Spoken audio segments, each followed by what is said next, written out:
Nehemiah chapter 10. Now those that sealed were Nehemiah the Tirshatha, the son of Hakaliah, and Zidkijah, Seraiah, Azariah, Jeremiah, Pashur, Amariah, Malchijah, Haddish, Shebaniah, Malach, Harim, Meremoth, Obadiah, Daniel, Ginnathan, Barak, Meshullam, Abijah, Mijamin, Maaziah, Bilgai, Shemai. These were the priests.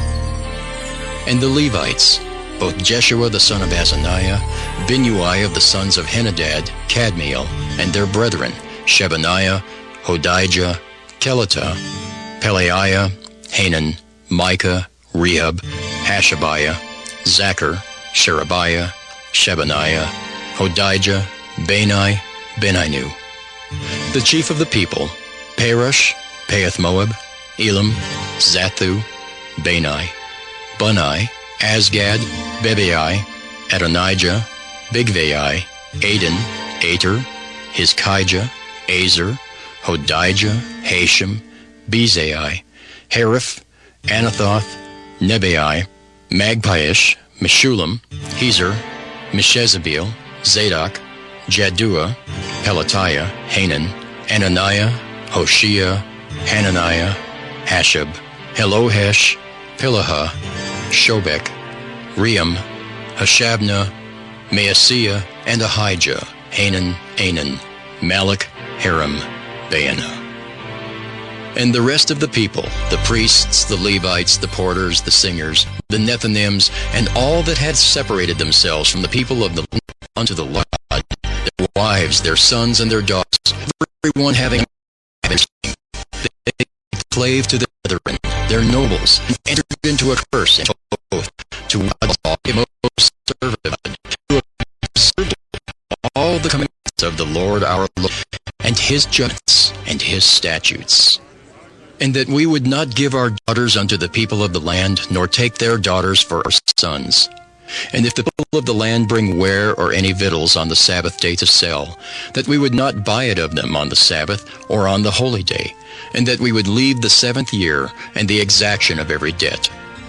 Also we made ordinances for us to charge ourselves yearly with the 3rd part of a shekel for the service of the house of our God, for the showbread, and for the continual offering, and for the continual burnt offering of the Sabbaths, of the new moons, for the set feasts, and for the holy things, and for the sin offerings, to make an atonement for Israel, and for all the work of the house of our God.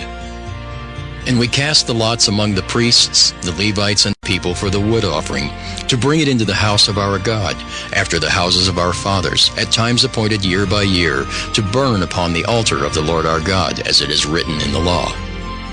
And to bring the first fruits of our ground, and the first fruits of all fruit of all trees, year by year unto the house of the Lord. Also the firstborn of our sons and of our cattle, as it is written in the law, and the firstlings of our herds and of our flocks, to bring to the house of our God unto the priests that minister in the house of our God. And that we should bring the first fruits of our dough and our offerings, and the fruit of all manner of trees, of wine, and of oil, unto the priests, to the chambers of the house of our God, and the tithes of our ground unto the Levites, that the same Levites might have the tithes in all the cities of our tillage. And the priest, the son of Aaron, shall be with the Levites when the Levites take tithes. And the Levites shall bring up the tithe of the tithes unto the house of our God, to the chambers, into the treasure house. For the children of Israel and the children of Levi shall bring the offering of the corn, of the new wine, and the oil unto the chambers, where are the vessels of the sanctuary, and the priests that minister, and the porters and the singers. And we will not forsake the house of our God. Nehemiah chapter 11. And the rulers of the people dwelt at Jerusalem. The rest of the people also cast lots to bring 1 of 10 to dwell in Jerusalem, the holy city, and 9 parts to dwell in other cities. And the people blessed all the men that willingly offered themselves to dwell at Jerusalem. Now these are the chief of the province that dwelt in Jerusalem. But in the cities of Judah dwelt everyone in his possession in their cities, to wit, Israel, the priests and the Levites, and the Nethinims, and the children of Solomon's servants. And at Jerusalem dwelt certain of the children of Judah and of the children of Benjamin. Of the children of Judah, Athaiah the son of Uzziah, the son of Zechariah, the son of Amariah, the son of Shephatiah, the son of Mahalaleel, of the children of Perez. And Maaseiah the son of Barak, the son of Colhozah, the son of Hosea, the son of Adaiah, the son of Joiarib, the son of Zechariah, the son of Shiloni. All the sons of Perez that dwelt at Jerusalem were 468 valiant men. And these are the sons of Benjamin: Sallu the son of Meshullam, the son of Joed, the son of Pedaiah, the son of Kolaiah, the son of Maaseiah, the son of Ithiel, the son of Jesaiah. And after him Gabai, Salai, 928. And Joel the son of Zichri was their overseer, and Judah the son of Senua was second over the city. Of the priests, Jedaiah the son of Joiarib, Jachin. Seraiah the son of Hilkiah, the son of Meshullam, the son of Zadok, the son of Merioth, the son of Ahitub, was the ruler of the house of God. And their brethren that did the work of the house were 822. And Adaiah the son of Jeroham, the son of Pelaliah, the son of Amzi, the son of Zechariah, the son of Pashur, the son of Malchiah, and his brethren, chief of the fathers, 242. And Amashai the son of Azariel, the son of Ahasai, the son of Meshillemoth, the son of Immer, and their brethren mighty men of valor, 128, and their overseer was Zabdiel, the son of one of the great men.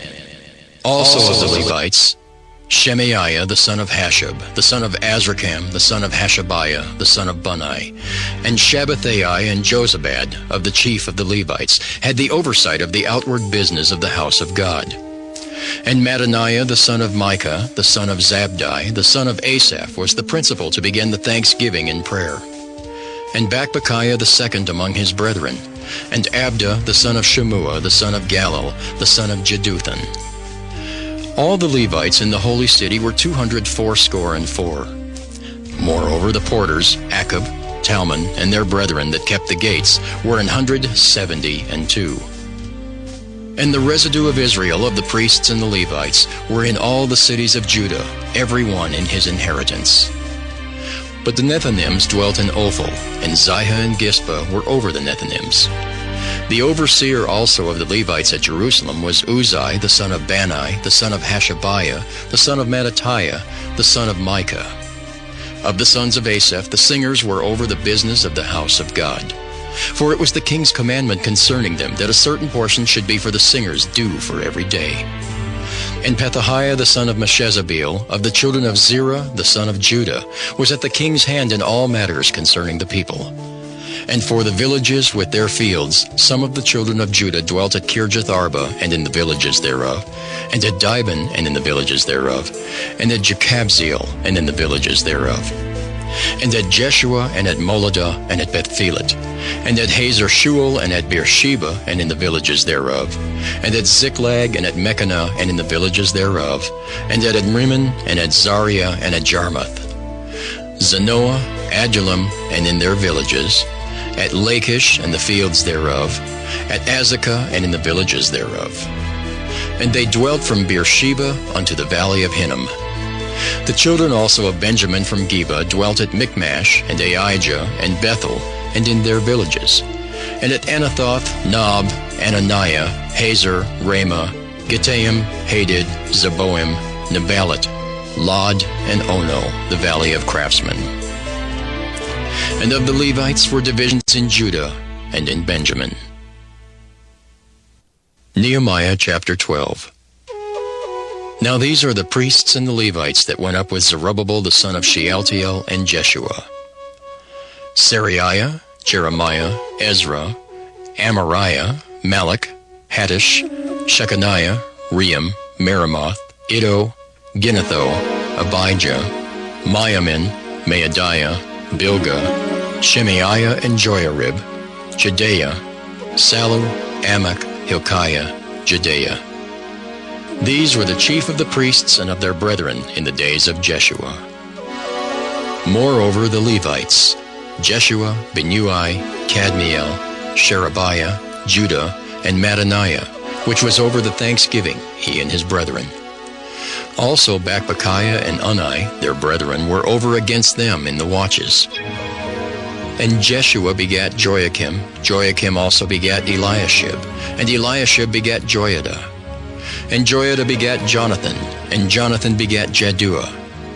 And in the days of Joachim were priests, the chief of the fathers, of Sariah, Meriah, of Jeremiah, Hananiah, of Ezra, Meshullam, of Amariah, Jehohanan, of Melichu, Jonathan, of Shebaniah, Joseph, of Haram, Adnah, of Marioth, Helkai, of Iddo, Zechariah, of Ginnathan, Meshullam, of Abijah, Zichri, of Meniamin, Moadiah, Piltai, of Bilgah, Shemua, of Shemaiah, Jehonathan, and of Joiarib, Mattaniah, of Jedaiah, Uzzi, of Salai, Kalai, of Amok, Eber, of Hilkiah, Hashabiah, of Jedaiah, Nathaniel. The Levites in the days of Eliashib, Joiada, and Johanan, and Jaddua were recorded chief of the fathers. Also the priests to the reign of Darius the Persian. The sons of Levi, the chief of the fathers, were written in the book of the Chronicles, even on the days of Johanan the son of Eliashib. And the chief of the Levites, Hashabiah, Sherebiah, and Jeshua the son of Kadmiel, with their brethren over against them, to praise and to give thanks according to the commandment of David the man of God, ward over against ward. Mattaniah and Bakbukiah, Obadiah, Meshullam, Talmon, Akab, were porters keeping the ward at the thresholds of the gates. These were in the days of Joachim the son of Jeshua the son of Jozadak, and in the days of Nehemiah the governor, and of Ezra the priest, the scribe. And at the dedication of the wall of Jerusalem they sought the Levites out of all their places to bring them to Jerusalem, to keep the dedication with gladness, both with thanksgivings and with singing, with cymbals, psalteries, and with harps. And the sons of the singers gathered themselves together, both out of the plain country round about Jerusalem, and from the villages of Netophathi. Also from the house of Gilgal, and out of the fields of Geba and Asmaveth, for the singers had builded them villages round about Jerusalem. And the priests and the Levites purified themselves, and purified the people in the gates and the wall. Then I brought up the princes of Judah upon the wall, and appointed 2 great companies of them that gave thanks, whereof one went on the right hand upon the wall toward the dung gate. And after them went Hoshaiah and half of the princes of Judah. And Azariah, Ezra, and Meshullam, Judah and Benjamin, and Shemaiah and Jeremiah. And certain of the priests' sons with trumpets, namely, Zechariah the son of Jonathan, the son of Shemaiah, the son of Mattaniah, the son of Micaiah, the son of Zachar, the son of Asaph. And his brethren Shemaiah and Azariel, Milalai, Gilalai, Maai, Nathaniel, and Judah, Hanani, with the musical instruments of David the man of God, and Ezra the scribe before them. And at the fountain gate which was over against them, they went up by the stairs of the city of David at the going up of the wall, above the house of David, even unto the water gate eastward. And the other company of them that gave thanks went over against them, and I after them, and the half of the people upon the wall, from beyond the tower of the furnaces, even unto the broad wall. And from above the gate of Ephraim, and above the old gate, and above the fish gate, and the tower of Hananiel, and the tower of Mia, even unto the sheep gate, and they stood still in the prison gate. So stood the 2 companies of them that gave thanks in the house of God, and I and the half of the rulers with me. And the priests, Eliakim, Maaseiah, Meniamin, Micaiah, Elioenai, Zechariah, and Hananiah with trumpets. And Maaseiah, and Shemaiah, and Eleazar, and Uzzi, and Jehohanan, and Malchijah, and Elam, and Ezer. And the singers sang loud with Jezrahiah their overseer. Also that day they offered great sacrifices and rejoiced, for God had made them rejoice with great joy. The wives also and the children rejoiced, so that the joy of Jerusalem was heard even afar off. And at the time were some appointed over the chambers for the treasures, for the offerings, for the firstfruits, and for the tithes, to gather into them out of the fields of the cities the portions of the law for the priests and Levites. For Judah rejoiced for the priests and for the Levites that waited.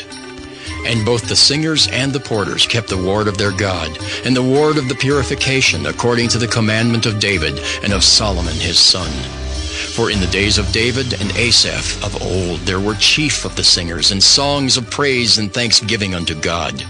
And all Israel in the days of Zerubbabel and in the days of Nehemiah gave the portions of the singers and the porters, every day his portion.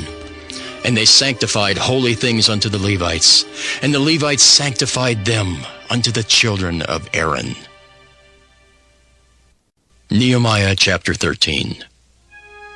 On that day they read in the book of Moses in the audience of the people, and therein was found written that the Ammonite and Moabite should not come into the congregation of God forever, because they met not the children of Israel with bread and with water, but hired Balaam against them, that he should curse them. Howbeit our God turned the curse into a blessing. Now it came to pass, when they had heard the law, that they separated from Israel all the mixed multitude. And before this Eliashib the priest, having the oversight of the chamber of the house of our God, was allied unto Tobiah.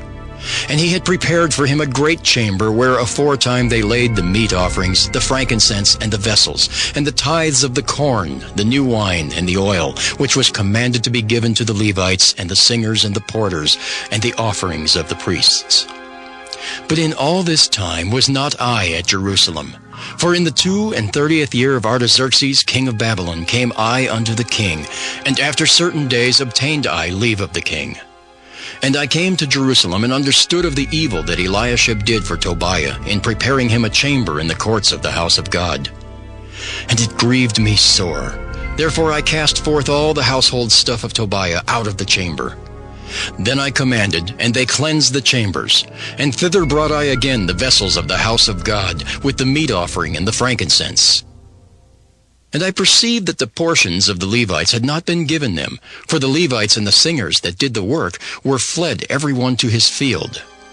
Then contended I with the rulers, and said, Why is the house of God forsaken? And I gathered them together, and set them in their place. Then brought all Judah the tithe of the corn, and the new wine, and the oil unto the treasuries. And I made treasurers over the treasuries, Shelemiah the priest, and Zadok the scribe. And of the Levites, Pedaiah. And next to them was Hanan the son of Zachar, the son of Mattaniah. For they were counted faithful, and their office was to distribute unto their brethren. Remember me, O my God, concerning this, and wipe not out my good deeds that I have done for the house of my God, and for the offices thereof. In those days saw I in Judah some treading winepresses on the Sabbath, and bringing in sheaths and lading asses, as also wine, grapes, and figs, and all manner of burdens which they brought into Jerusalem on the Sabbath day. And I testified against them in the day wherein they sold victuals.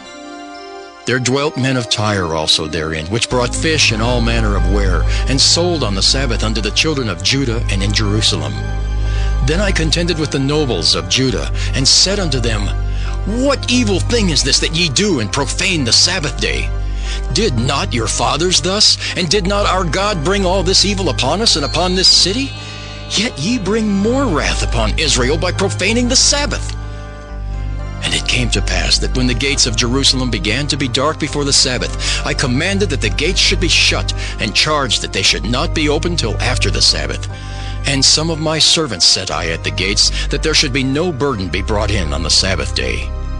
So the merchants and sellers of all kind of ware lodged without Jerusalem once or twice. Then I testified against them, and said unto them, Why lodge ye about the wall? If ye do so again, I will lay hands on you. From that time forth came they no more on the Sabbath. And I commanded the Levites that they should cleanse themselves, and that they should come and keep the gates to sanctify the Sabbath day. Remember me, O my God, concerning this also, and spare me according to the greatness of thy mercy. In those days also saw I Jews that had married wives of Ashdod, of Ammon, and of Moab. And their children spake half in the speech of Ashdod, and could not speak in the Jews' language, but according to the language of each people. And I contended with them, and cursed them, and smote certain of them, and plucked off their hair, and made them swear by God, saying, Ye shall not give your daughters unto their sons, nor take their daughters unto your sons, or for yourselves. Did not Solomon king of Israel sin by these things?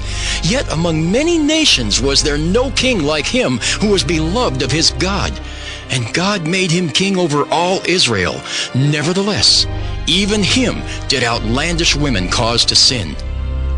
Shall we then hearken unto you to do all this great evil, to transgress against our God in marrying strange wives? And one of the sons of Joiada, the son of Eliashib, the high priest, was son-in-law to Sanballat the Horonite. Therefore I chased him from me.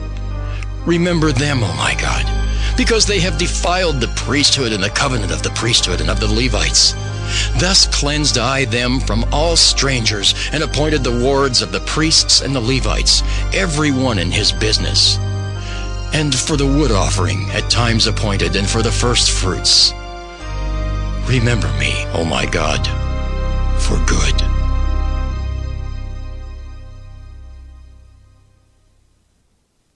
Esther. Esther chapter 1. Now it came to pass in the days of Ahasuerus, this is Ahasuerus, which reigned from India even unto Ethiopia, over 127 provinces, that in those days, when the king Ahasuerus sat on the throne of his kingdom, which was in Shushan the palace, in the 3rd year of his reign, he made a feast unto all his princes and his servants, the power of Persia and Media, the nobles and princes of the provinces being before him. When he showed the riches of his glorious kingdom and the honor of his excellent majesty many days, even 180 days. And when these days were expired, the king made a feast unto all the people that were present in Shushan the palace, both unto great and small, 7 days in the court of the garden of the king's palace, where were white, green, and blue hangings fastened with cords of fine linen and purple, to silver rings and pillars of marble. The beds were of gold and silver upon a pavement of red, and blue and white and black marble. And they gave them drink in vessels of gold, the vessels being diverse from one another, and royal wine in abundance, according to the state of the king. And the drinking was according to the law, none did compel, for so the king had appointed to all the officers of his house, that they should do according to every man's pleasure. Also Vashti the queen made a feast for the women in the royal house which belonged to King Ahasuerus. On the 7th day, when the heart of the king was merry with wine, he commanded Mehuman, Biztha, Harbona, Bigtha, and Abagtha, Zethar, and Carcas, the 7 chamberlains that served in the presence of Ahasuerus the king, to bring Vashti the queen before the king with the crown royal, to show the people and the princes her beauty, for she was fair to look on. But the queen Vashti refused to come at the king's commandment by his chamberlains. Therefore was the king very wroth, and his anger burned in him. Then the king said to the wise men, which knew the times, for so was the king's manner toward all that knew law and judgment.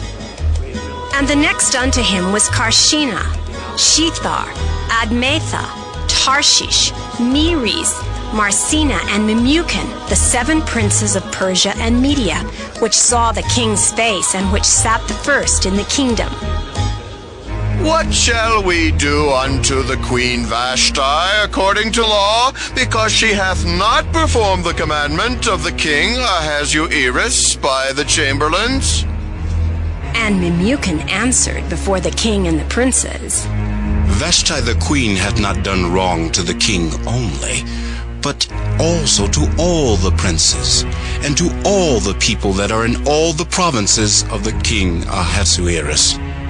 For this deed of the queen shall come abroad unto all women, so that they shall despise their husbands in their eyes, when it shall be reported, the king Ahasuerus commanded Vashti the queen to be brought in before him, but she came not. Likewise shall the ladies of Persia and Media say this day unto all the king's princes which have heard of the deed of the queen, thus shall there arise too much contempt and wrath. If it please the king, let there go a royal commandment from him, and let it be written among the laws of the Persians and the Medes, that it be not altered, that Vashti come no more before King Ahasuerus, and let the king give her royal estate unto another that is better than she. And when the king's decree which he shall make shall be published throughout all his empire, for it is great, all the wives shall give to their husbands honor, both to great and small.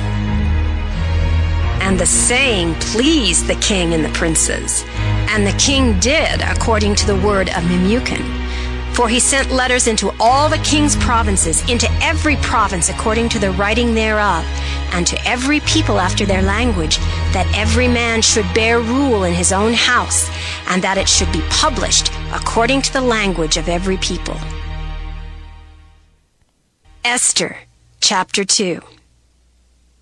After these things, when the wrath of King Ahasuerus was appeased, he remembered Vashti and what she had done and what was decreed against her. Then said the king's servants that ministered unto him, Let there be fair young virgins sought for the king, and let the king appoint officers in all the provinces of his kingdom, that they may gather together all the fair young virgins unto Shushan the palace, to the house of the women unto the custody of Hegai, the king's chamberlain, keeper of the women. And let their things for purification be given them, and let the maiden which pleaseth the king be queen instead of Vashti. And the thing pleased the king, and he did so. Now in Shushan the palace there was a certain Jew, whose name was Mordecai, the son of Jair, the son of Shimei, the son of Kish, a Benjamite, who had been carried away from Jerusalem with the captivity, which had been carried away with Jeconiah, king of Judah, whom Nebuchadnezzar, the king of Babylon, had carried away. And he brought up Hadassah, that is, Esther, his uncle's daughter, for she had neither father nor mother, and the maid was fair and beautiful, whom Mordecai, when her father and mother were dead, took for his own daughter. So it came to pass, when the king's commandment and his decree was heard, and when many maidens were gathered together unto Shushan the palace to the custody of Hegai, that Esther was brought also unto the king's house to the custody of Hegai, keeper of the women. And the maiden pleased him, and she obtained kindness of him, and he speedily gave her her things for purification, with such things as belonged to her, and 7 maidens which were meet to be given her out of the king's house. And he preferred her and her maids unto the best place of the house of the women. Esther had not showed her people nor her kindred, for Mordecai had charged her that she should not show it. And Mordecai walked every day before the court of the women's house to know how Esther did and what should become of her. Now when every maid's turn was come to go in to King Ahasuerus, after that she had been 12 months according to the manner of the women, for so were the days of their purifications accomplished, to wit, 6 months with oil of myrrh, and 6 months with sweet odors, and with other things for the purifying of the women. Then thus came every maiden unto the king. Whatsoever she desired was given her to go with her out of the house of the women unto the king's house. In the evening she went, and on the morrow she returned into the second house of the women, to the custody of Shaashgaz, the king's chamberlain, which kept the concubines. She came in unto the king no more, except the king delighted in her, and that she were called by name. Now when the turn of Esther, the daughter of Abihail, the uncle of Mordecai, who had taken her for his daughter, was come to go in unto the king, she required nothing but what Hegai, the king's chamberlain, the keeper of the women, appointed. And Esther obtained favor in the sight of all them that looked upon her. So Esther was taken unto King Ahasuerus into his house royal in the 10th month, which is the month Tebeth, in the 7th year of his reign.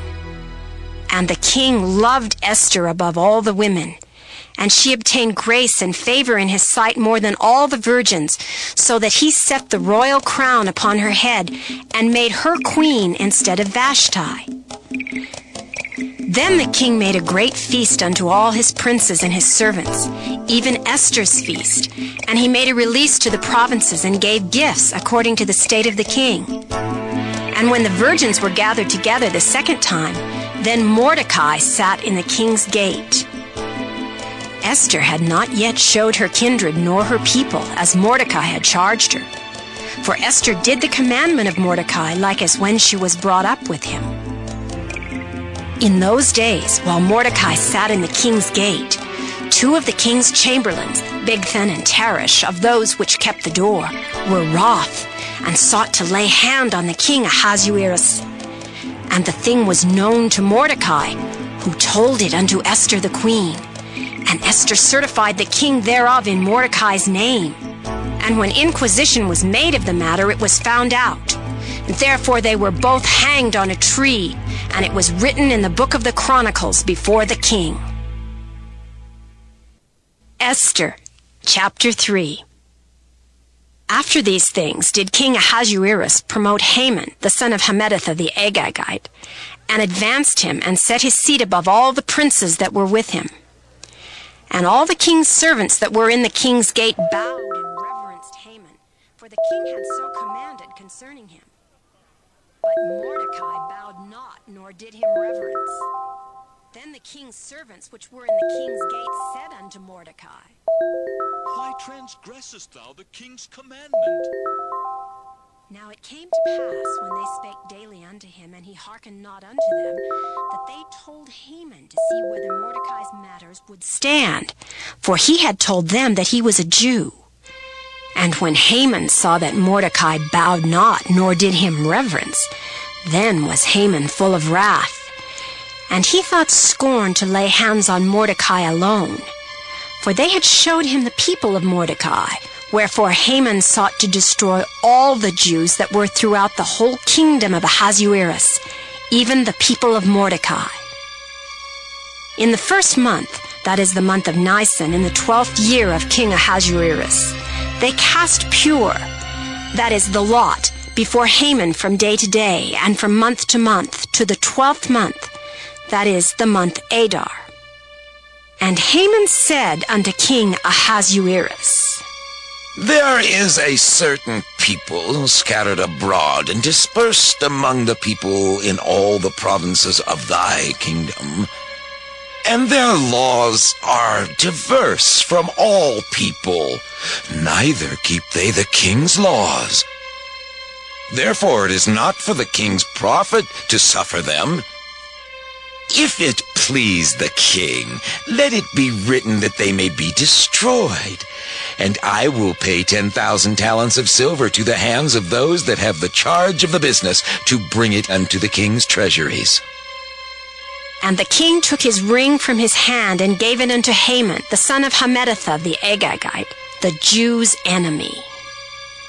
And the king said unto Haman, The silver is given to thee, the people also, to do with them as it seemeth good to thee. Then were the king's scribes called on the 13th day of the first month, and there was written according to all that Haman had commanded unto the king's lieutenants, and to the governors that were over every province, and to the rulers of every people of every province, according to the writing thereof, and to every people after their language. In the name of King Ahasuerus was it written, and sealed with the king's ring. And the letters were sent by posts into all the king's provinces to destroy, to kill, and to cause to perish all Jews, both young and old, little children and women, in one day, even upon the 13th day of the 12th month, which is the month Adar, and to take the spoil of them for a prey. The copy of the writing for a commandment to be given in every province was published unto all people, that they should be ready against that day. The posts went out, being hastened by the king's commandment, and the decree was given in Shushan the palace. And the king and Haman sat down to drink, but the city Shushan was perplexed. Esther, chapter 4. When Mordecai perceived all that was done, Mordecai rent his clothes and put on sackcloth with ashes, and went out into the midst of the city and cried with a loud and bitter cry, and came even before the king's gate, for none might enter into the king's gate clothed with sackcloth. And in every province whithersoever the king's commandment and his decree came, there was great mourning among the Jews, and fasting and weeping and wailing, and many lay in sackcloth and ashes. So Esther's maids and her chamberlains came and told it her. Then was the queen exceedingly grieved, and she sent raiment to clothe Mordecai and to take away his sackcloth from him, but he received it not. Then called Esther for Hatach, one of the king's chamberlains, whom he had appointed to attend upon her, and gave him a commandment to Mordecai to know what it was and why it was. So Hatach went forth to Mordecai unto the street of the city, which was before the king's gate. And Mordecai told him of all that had happened unto him, and of the sum of the money that Haman had promised to pay to the king's treasuries for the Jews, to destroy them. Also he gave him the copy of the writing of the decree that was given at Shushan to destroy them, to show it unto Esther, and to declare it unto her, and to charge her she should go in unto the king to make supplication unto him, and to make request before him for her people. And Hatach came and told Esther the words of Mordecai. Again Esther spake unto Hatach, and gave him commandment unto Mordecai. All the king's servants and the people of the king's provinces, do know that whosoever, whether man or woman, shall come unto the king into the inner court, who is not called, there is one law of his to put him to death, except such to whom the king shall hold out the golden scepter, that he may live. But I have not been called to come in unto the king these 30 days. And they told to Mordecai Esther's words. Then Mordecai commanded to answer Esther. Think not with thyself that thou shalt escape in the king's house more than all the Jews. For if thou altogether holdest thy peace at this time, then shall their enlargement and deliverance arise to the Jews from another place. But thou and thy father's house shall be destroyed. And who knoweth whether thou art come to the kingdom for such a time as this? Then Esther bade them return Mordecai this answer. Go, gather together all the Jews that are present in Shushan, and fast ye for me, and neither eat nor drink 3 days, night or day. I also and my maidens will fast likewise, and so will I go in unto the king, which is not according to the law. And if I perish, I perish. So Mordecai went his way and did according to all that Esther had commanded him. Esther, chapter 5. Now it came to pass on the 3rd day that Esther put on her royal apparel and stood in the inner court of the king's house over against the king's house. And the king sat upon his royal throne in the royal house over against the gate of the house. And it was so, when the king saw Esther the queen standing in the court, that she obtained favor in his sight. And the king held out to Esther the golden scepter that was in his hand. So Esther drew near and touched the top of the scepter. Then said the king unto her, What wilt thou, Queen Esther, and what is thy request? It shall be even given thee to the half of the kingdom. And Esther answered, If it seem good unto the king, let the king and Haman come this day unto the banquet that I have prepared for him. Then the king said, Cause Haman to make haste, that he may do as Esther hath said. So the king and Haman came to the banquet that Esther had prepared. And the king said unto Esther at the banquet of wine, What is thy petition? And it shall be granted thee. And what is thy request? Even to the half of the kingdom it shall be performed. Then answered Esther and said, My petition and my request is, if I have found favor in the sight of the king, and if it please the king to grant my petition and to perform my request, let the king and Haman come to the banquet that I shall prepare for them, and I will do tomorrow as the king hath said. Then went Haman forth that day joyful and with a glad heart. But when Haman saw Mordecai in the king's gate, that he stood not up nor moved for him, he was full of indignation against Mordecai. Nevertheless, Haman refrained himself. And when he came home, he sent and called for his friends and Zeresh his wife. And Haman told them of the glory of his riches and the multitude of his children and all the things wherein the king had promoted him, and how he had advanced him above the princes and servants of the king. Haman said, moreover, Yea, Esther the queen did let no man come in with the king unto the banquet that she had prepared, but myself. And tomorrow am I invited unto her also with the king. Yet all this availeth me nothing, so long as I see Mordecai the Jew sitting at the king's gate. Then said Zeresh his wife and all his friends unto him, Let a gallows be made of 50 cubits high, and tomorrow speak thou unto the king, that Mordecai may be hanged thereon. Then go thou in merrily with the king unto the banquet. And the thing pleased Haman, and he caused the gallows to be made. Esther, chapter 6. On that night could not the king sleep, and he commanded to bring the book of records of the Chronicles, and they were read before the king. And it was found written that Mordecai had told of Bigthana and Teresh, two of the king's chamberlains, the keepers of the door, who sought to lay hand on the king Ahasuerus. And the king said, What honor and dignity hath been done to Mordecai for this? Then said the king's servants that ministered unto him, There is nothing done for him. And the king said, Who is in the court? Now Haman was come into the outward court of the king's house to speak unto the king to hang Mordecai on the gallows that he had prepared for him.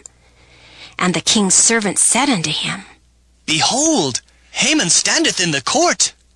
And the king said, Let him come in. So Haman came in, and the king said unto him, What shall be done unto the man whom the king delighteth to honor? Now Haman thought in his heart, To whom would the king delight to do honor more than to myself? And Haman answered the king, For the man whom the king delighteth to honor, let the royal apparel be brought which the king useth to wear, and the horse that the king rideth upon, and the crown royal which is set upon his head. And let this apparel and horse be delivered to the hand of one of the king's most noble princes, that they may array the man withal whom the king delighteth to honor, and bring him on horseback through the street of the city, and proclaim before him, Thus shall it be done to the man whom the king delighteth to honor. Then the king said to Haman, Make haste, and take the apparel and the horse as thou hast said, and do even so to Mordecai the Jew that sitteth at the king's gate. Let nothing fail of all that thou hast spoken. Then took Haman the apparel and the horse, and arrayed Mordecai, and brought him on horseback through the street of the city, and proclaimed before him, Thus shall it be done unto the man whom the king delighteth to honor. And Mordecai came again to the king's gate. But Haman hasted to his house mourning and having his head covered. And Haman told Zeresh his wife and all his friends everything that had befallen him. Then said his wise men and Zeresh his wife unto him, If Mordecai be of the seed of the Jews, before whom thou hast begun to fall, thou shalt not prevail against him, but shalt surely fall before him. And while they were yet talking with him, came the king's chamberlains, and hasted to bring Haman unto the banquet that Esther had prepared. Esther, chapter 7. So the king and Haman came to banquet with Esther the queen. And the king said again unto Esther on the second day at the banquet of wine, What is thy petition, Queen Esther, and it shall be granted thee? And what is thy request? and it shall be performed even to the half of the kingdom. Then Esther the queen answered and said, If I have found favor in thy sight, O king, and if it please the king, let my life be given me at my petition, and my people at my request. For we are sold, I and my people, to be destroyed, to be slain, and to perish. But if we had been sold for bondmen and bondwomen, I had held my tongue, although the enemy could not countervail the king's damage. Then the king Ahasuerus answered and said unto Esther the queen, Who is he, and where is he, that durst presume in his heart to do so? And Esther said, The adversary and enemy is this wicked Haman. Then Haman was afraid before the king and the queen. And the king, arising from the banquet of wine in his wrath, went into the palace garden. And Haman stood up to make request for his life to Esther the queen, for he saw that there was evil determined against him by the king. Then the king returned out of the palace garden into the place of the banquet of wine, and Haman was fallen upon the bed whereon Esther was. Then said the king, Will he force the queen also before me in the house? As the word went out of the king's mouth, they covered Haman's face. And Harbona, one of the chamberlains, said before the king, Behold also the gallows 50 cubits high, which Haman had made for Mordecai, who had spoken good for the king, standeth in the house of Haman. Then the king said, Hang him thereon. So they hanged Haman on the gallows that he had prepared for Mordecai. Then was the king's wrath pacified. Esther, chapter 8. On that day did the king Ahasuerus give the house of Haman the Jews' enemy unto Esther the queen. And Mordecai came before the king, for Esther had told what he was unto her.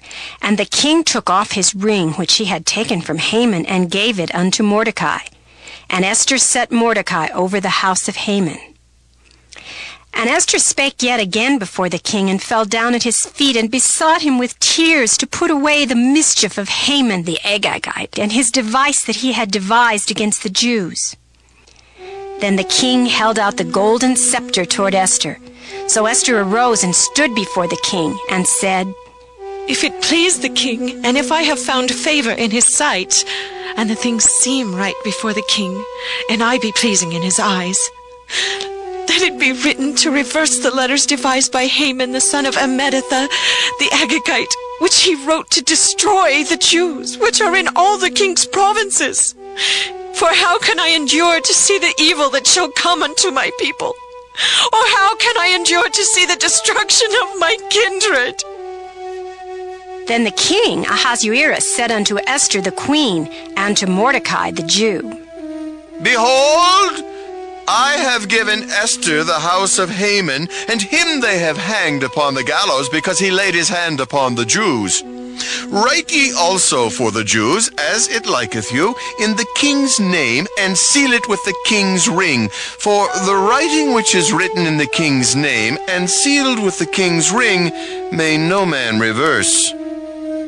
Then were the king's scribes called at that time in the 3rd month, that is the month Sivan, on the 23rd day thereof.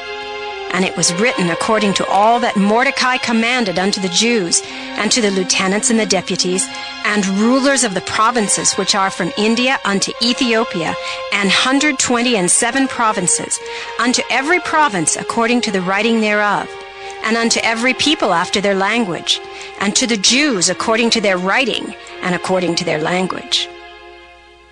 And he wrote in the king Ahasuerus' name, and sealed it with the king's ring, and sent letters by posts on horseback, and riders on mules, camels, and young dromedaries, wherein the king granted the Jews which were in every city to gather themselves together, and to stand for their life, to destroy, to slay, and to cause to perish all the power of the people and province that would assault them, both little ones and women, and to take the spoil of them for a prey upon one day in all the provinces of King Ahasuerus, namely upon the 13th day of the 12th month, which is the month Adar.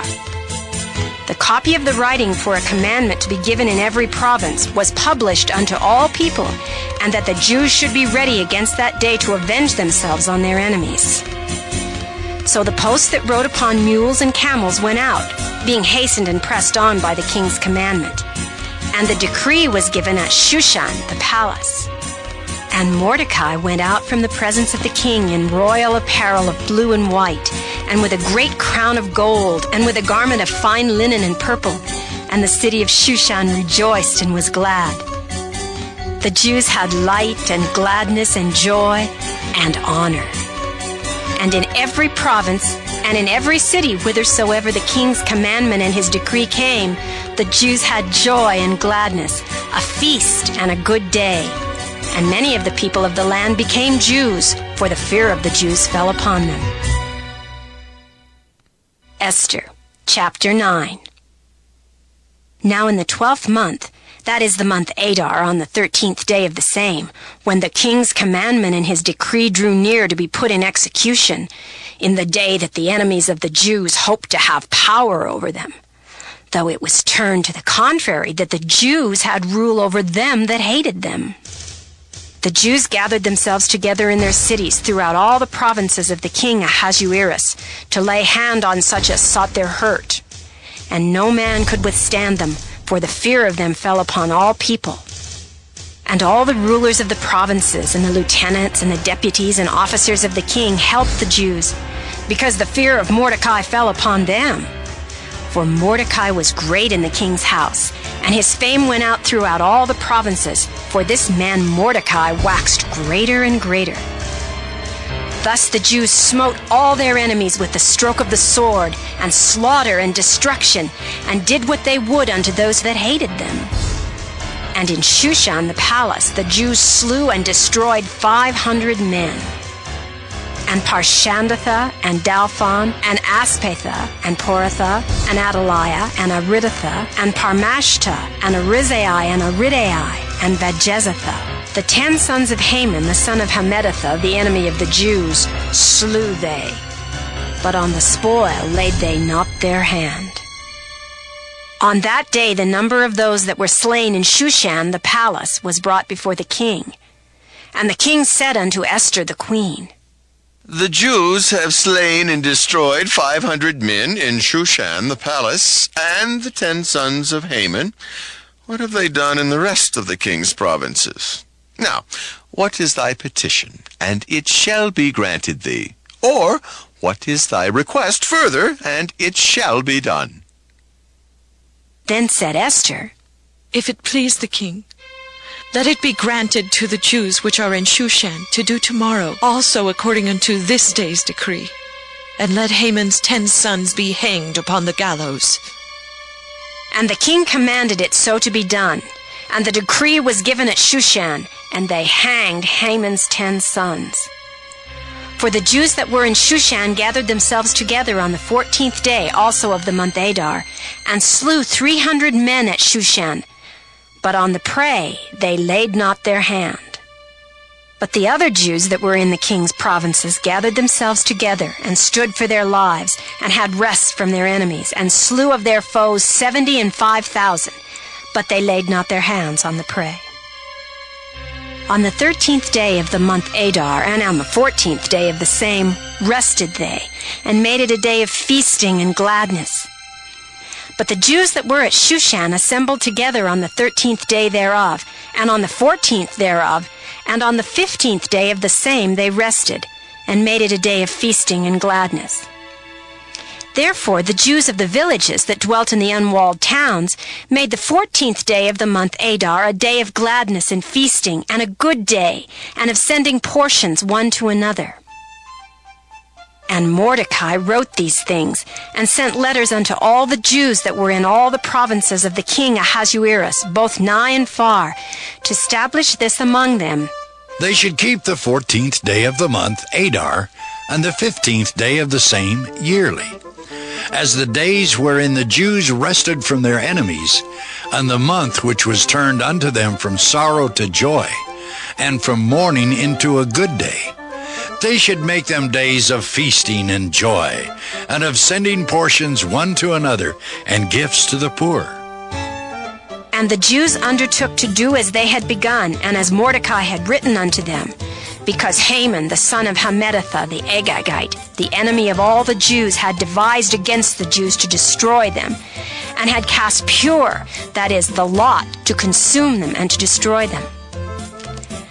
But when Esther came before the king, he commanded by letters, His wicked device, which he devised against the Jews, should return upon his own head, and he and his sons should be hanged on the gallows. Wherefore they called these days Purim, after the name of Pur. Therefore, for all the words of this letter, and of that which they had seen concerning this matter, and which had come unto them, the Jews ordained and took upon them, and upon their seed, and upon all such as joined themselves unto them, so as it should not fail that they would keep these 2 days according to their writing, and according to their appointed time every year, and that these days should be remembered and kept throughout every generation, every family, every province, and every city, and that these days of Purim should not fail from among the Jews, nor the memorial of them perish from their seed. Then Esther the queen, the daughter of Abihail, and Mordecai the Jew wrote with all authority to confirm this second letter of Purim. And he sent the letters unto all the Jews to the 127 provinces of the kingdom of Ahasuerus with words of peace and truth, to confirm these days of Purim in their times appointed, according as Mordecai the Jew and Esther the queen had enjoined them, and as they had decreed for themselves and for their seed the matters of the fasting and their cry. And the decree of Esther confirmed these matters of Purim, and it was written in the book. Esther, chapter 10. And the king Ahasuerus laid a tribute upon the land and upon the isles of the sea, and all the acts of his power and of his might, and the declaration of the greatness of Mordecai, whereunto the king advanced him. Are they not written in the book of the chronicles of the kings of Media and Persia? For Mordecai the Jew was next unto King Ahasuerus, and great among the Jews, and accepted of the multitude of his brethren, seeking the wealth of his people, and speaking peace to all his seed.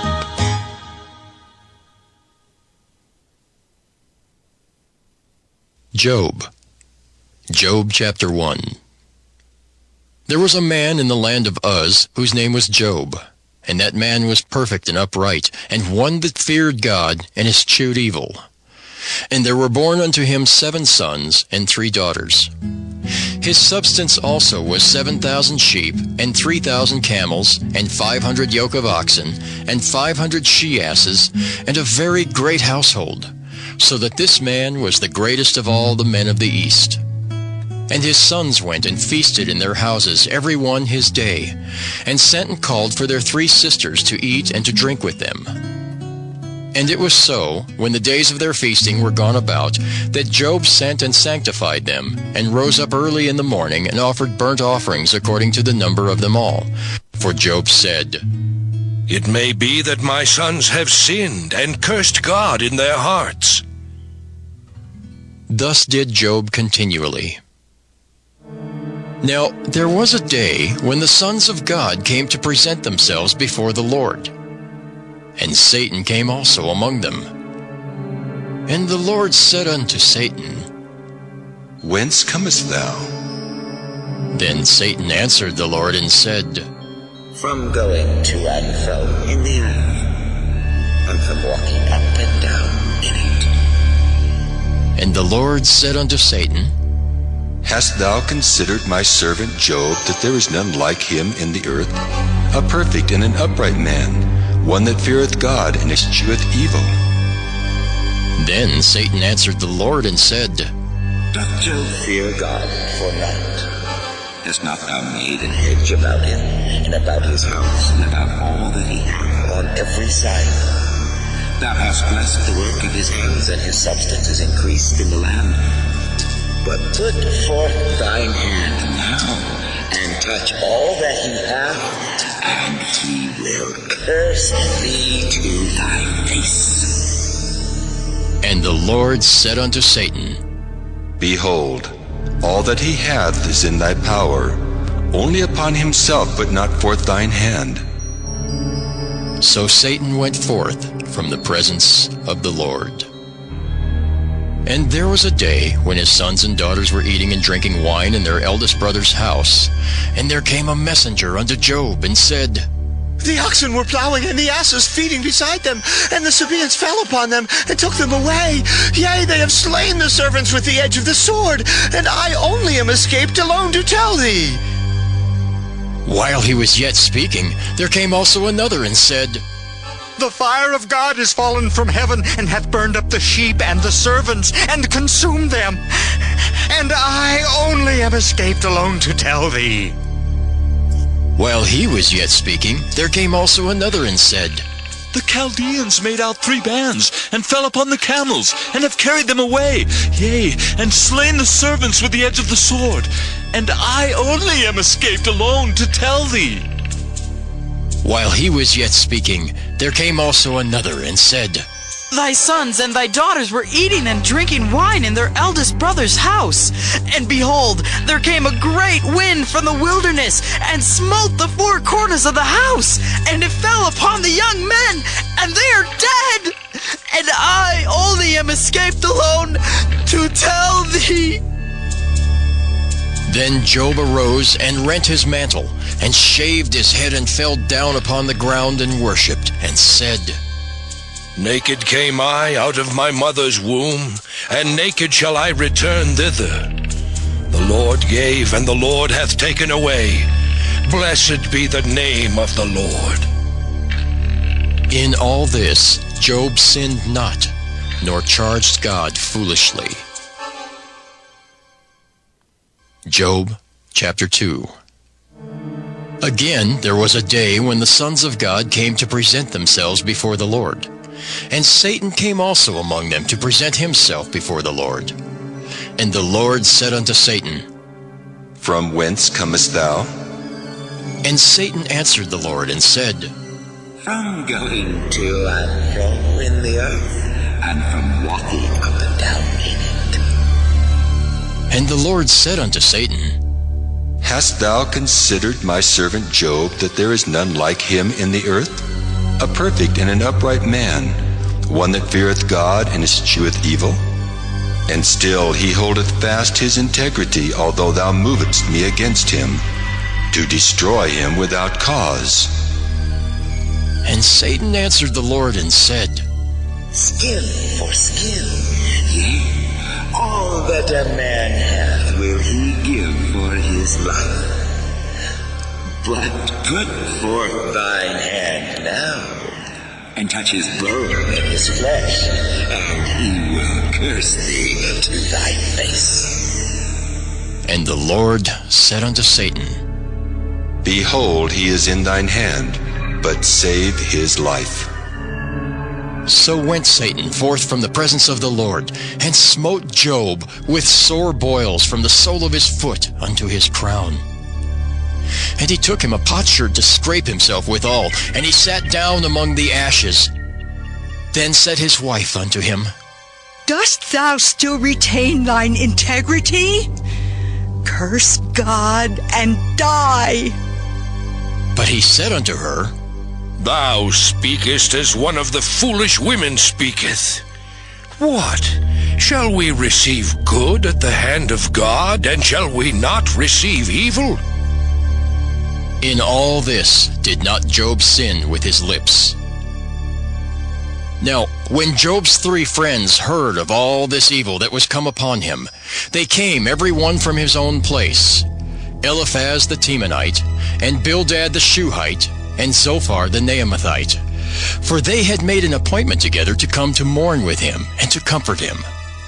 And when they lifted up their eyes afar off, and knew him not, they lifted up their voice, and wept. And they rent every one his mantle, and sprinkled dust upon their heads toward heaven.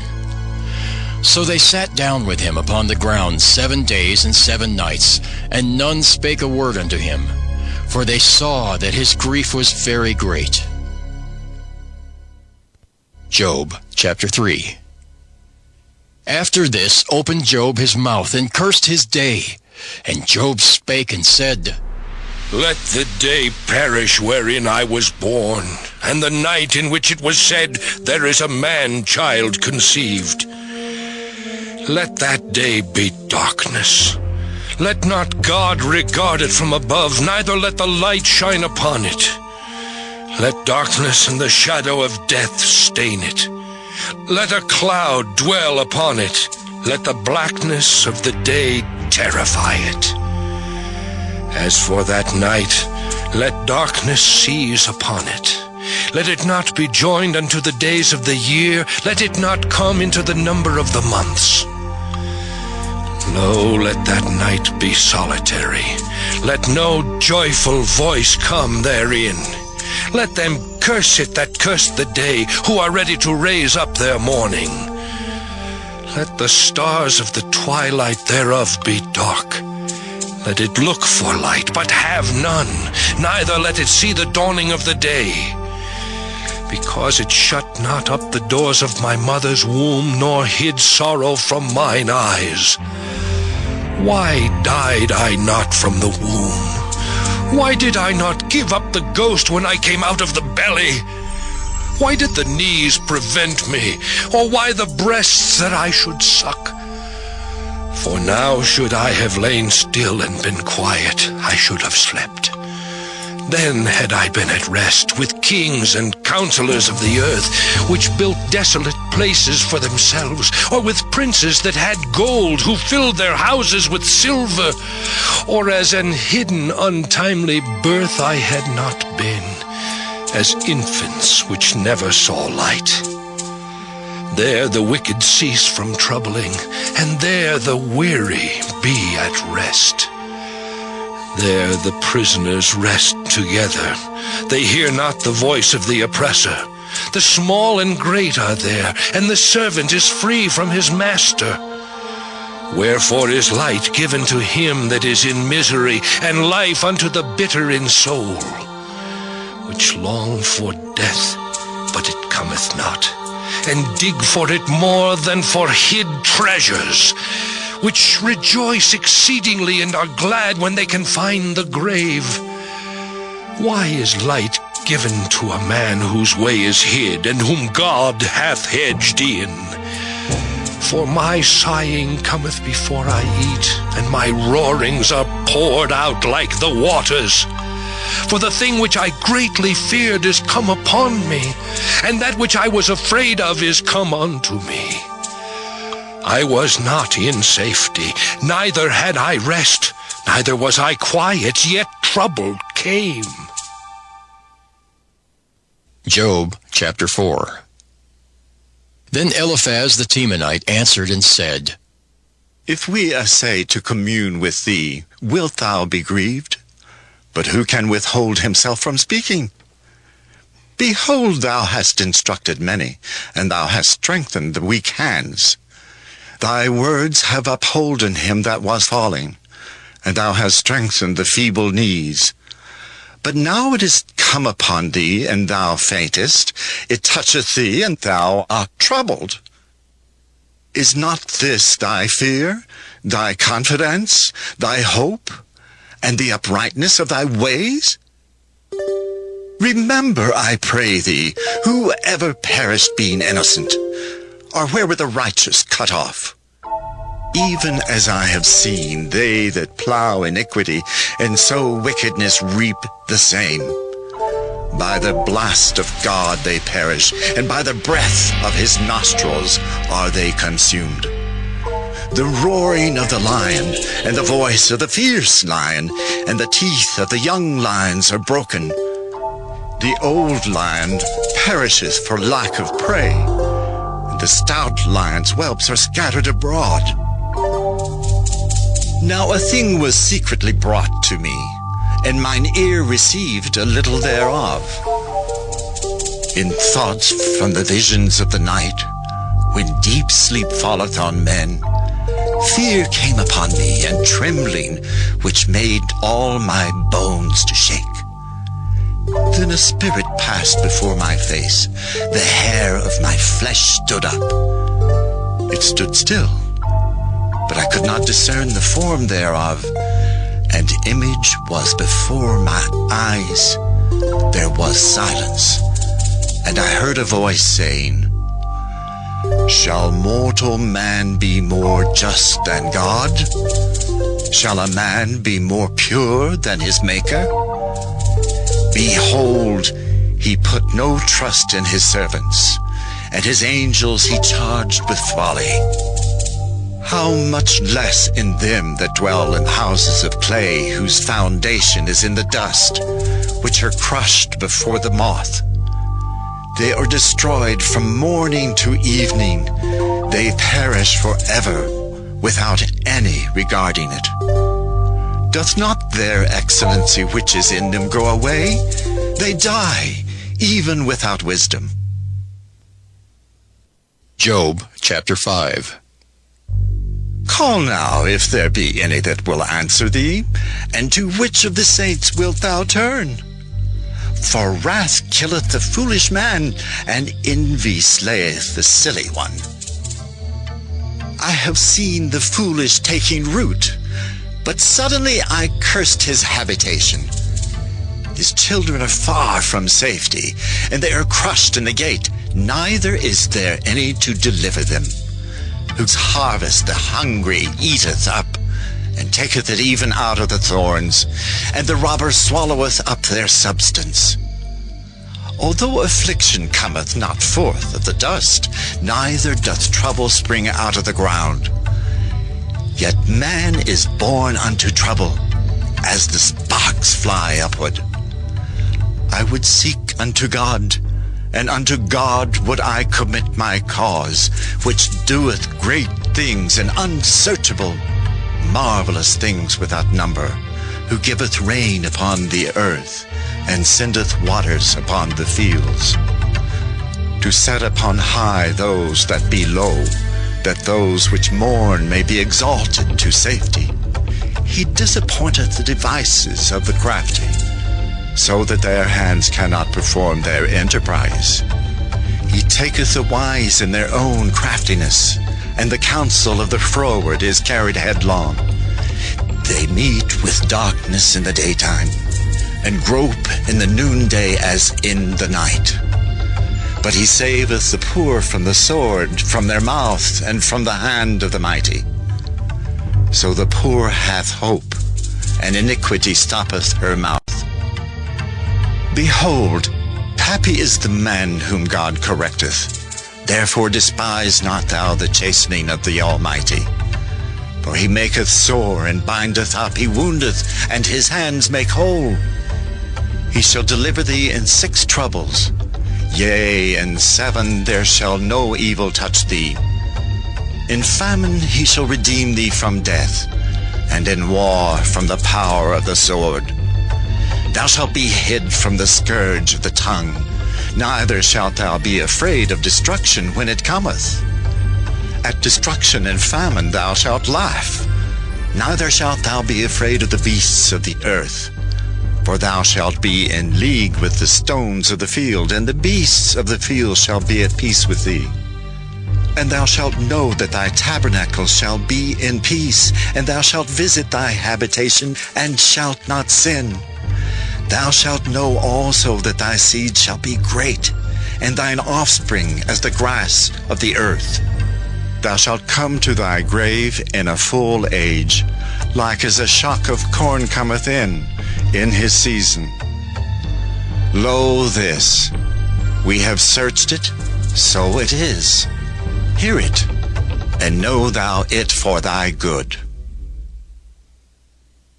Job chapter 6. But Job answered and said, Oh, that my grief were thoroughly weighed, and my calamity laid in the balances together. For now it would be heavier than the sand of the sea. Therefore my words are swallowed up. For the arrows of the Almighty are within me. The poison whereof drinketh up my spirit. The terrors of God do set themselves in array against me. Doth the wild ass bray when he hath grass? Or loweth the ox over his fodder? Can that which is unsavory be eaten without salt? Or is there any taste in the white of an egg? The things that my soul refused to touch are as my sorrowful meat. Oh, that I might have my request, and that God would grant me the thing that I long for.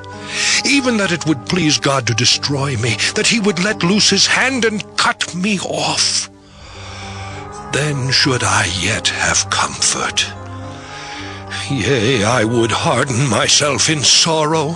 Let him not spare, for I have not concealed the words of the Holy One. What is my strength, that I should hope? And what is mine end, that I should prolong my life? Is my strength the strength of stones, or is my flesh of brass? Is not my help in me, and is wisdom driven quite from me? To him that is afflicted, pity should be showed from his friend, but he forsaketh the fear of the Almighty.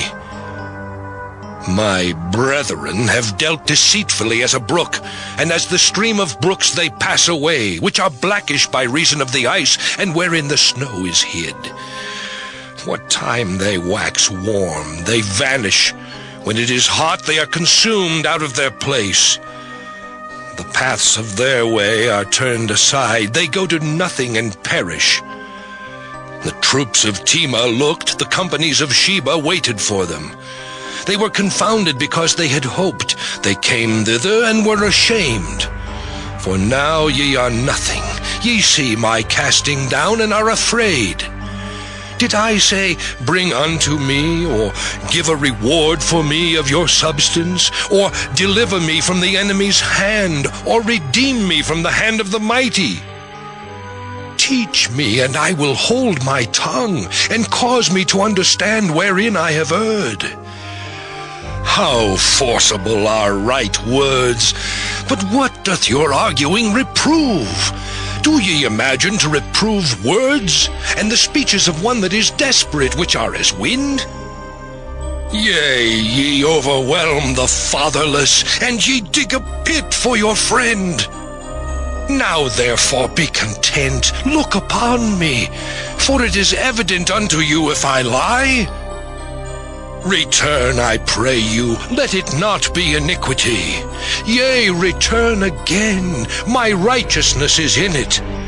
Is there iniquity in my tongue? Cannot my taste discern perverse things? Job, chapter 7. Is there not an appointed time to man upon earth? Are not his days also like the days of an hireling?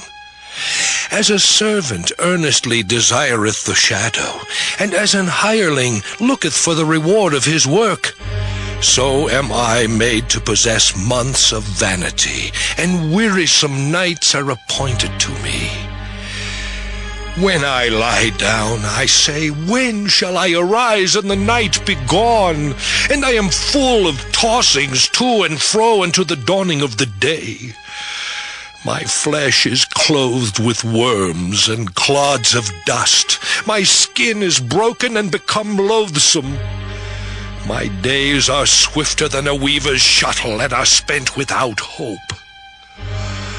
Oh, remember that my life is wind. Mine eye shall no more see good. The eye of him that hath seen me shall see me no more. Thine eyes are upon me, and I am not. As the cloud is consumed and vanisheth away, so he that goeth down to the grave shall come up no more. He shall return no more to his house, neither shall his place know him any more. Therefore I will not refrain my mouth. I will speak in the anguish of my spirit. I will complain in the bitterness of my soul. Am I a sea or a whale that thou settest a watch over me? When I say, my bed shall comfort me, my couch shall ease my complaint, then thou scarest me with dreams and terrifiest me through visions. so that my soul chooseth strangling and death rather than my life. I loathe it. I would not live alway.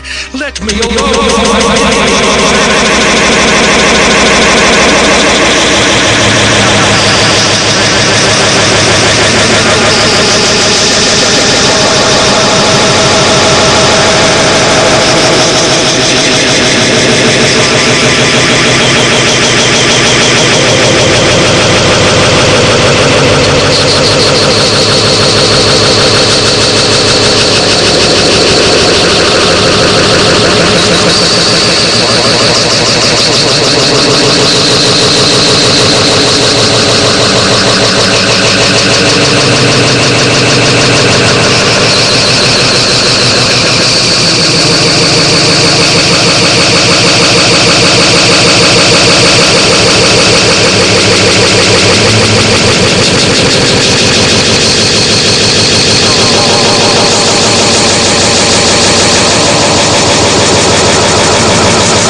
Though I speak, my grief is not assuaged, and though I forbear, what am I eased?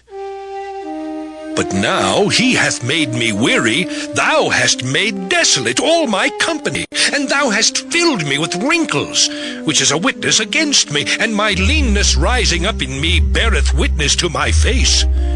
He teareth me in his wrath who hateth me. He gnasheth upon me with his teeth, mine enemy sharpeneth his eyes upon me. They have gaped upon me with their mouth. They have smitten me upon the cheek reproachfully. They have gathered themselves together against me.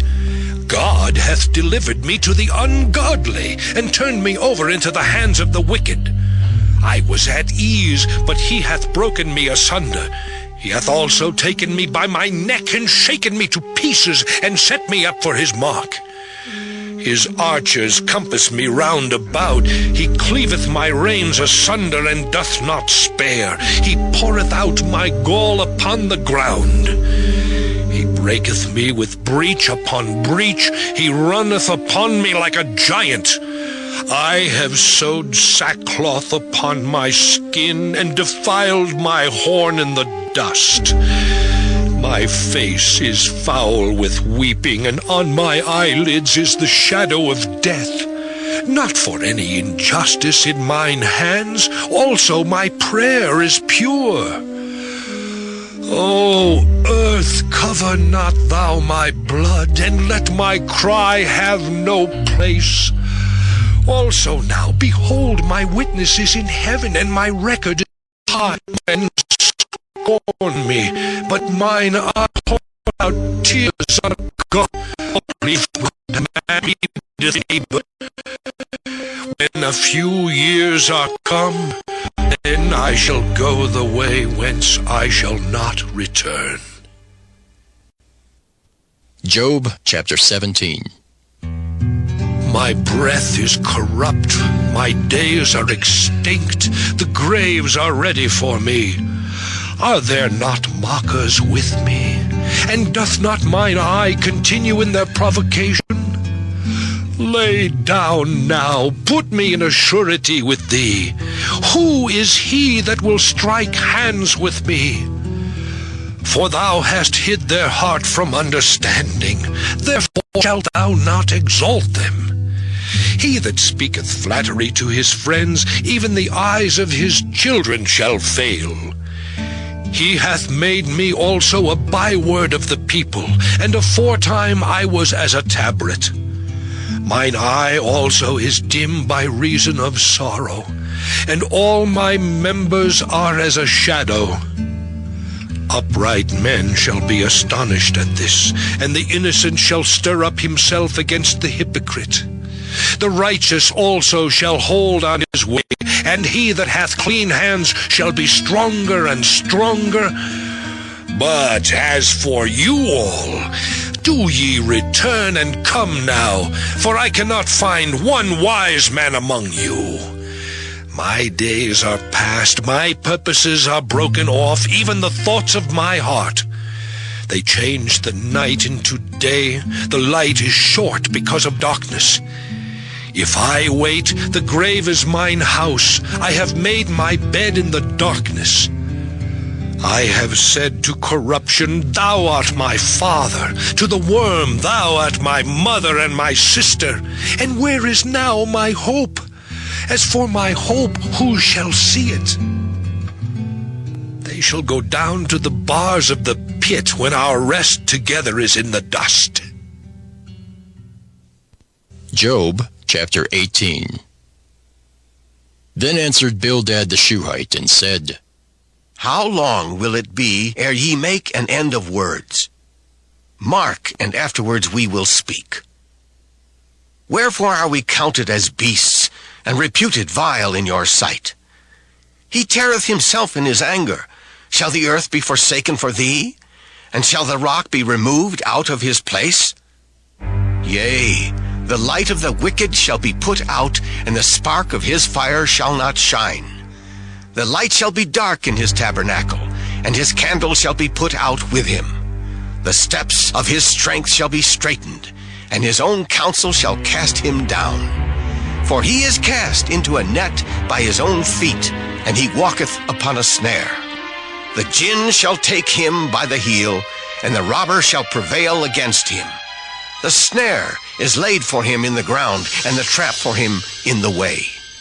Terrors shall make him afraid on every side, and shall drive him to his feet. His strength shall be hunger-bitten, and destruction shall be ready at his side. It shall devour the strength of his skin. Even the firstborn of death shall devour his strength. His confidence shall be rooted out of his tabernacle, and it shall bring him to the King of terrors. It shall dwell in his tabernacle, because it is none his. Brimstone shall be scattered upon his habitation. His roots shall be dried up beneath, and above shall his branch be cut off. His remembrance shall perish from the earth, and he shall have no name in the street. He shall be driven to dust, shaped of the road. He shall neither son nor his people. They that come shall get stony at his head before him. Surely such are the doings of God, and this is the place of him that knoweth not God. Job chapter 19. Then Job answered and said, How long will ye vex my soul and break me in pieces with words? These 10 times have ye reproached me. Ye are not ashamed that ye make yourselves strange to me. And be it indeed that I have erred, mine error remaineth with myself. If indeed ye will magnify yourselves against me, and plead against me my reproach, know now that God hath overthrown me, and hath compassed me with his net. Behold, I cry out of wrong, but I am not heard. I cry aloud, but there is no judgment. He hath fenced up my way that I cannot pass, and he hath set darkness in my paths. He hath stripped me of my glory, and taken the crown from my head. He hath destroyed me on every side, and I am gone, and mine hope hath he removed like a tree. He hath also kindled his wrath against me, and he counteth me unto him as one of his enemies. His troops come together and raise up their way against me, and encamp round about my tabernacle. He hath put my brethren far from me, and mine acquaintance are verily estranged from me. My kinsfolk have failed, and my familiar friends have forgotten me. They that dwell in mine house and my maids count me for a stranger. I am an alien in their sight. I called my servant, and he gave me no answer. I entreated him with my mouth. My breath is strange to my wife, though I entreated for the children's sake of mine own body. Yea, young children despised me. I arose, and they spake against me.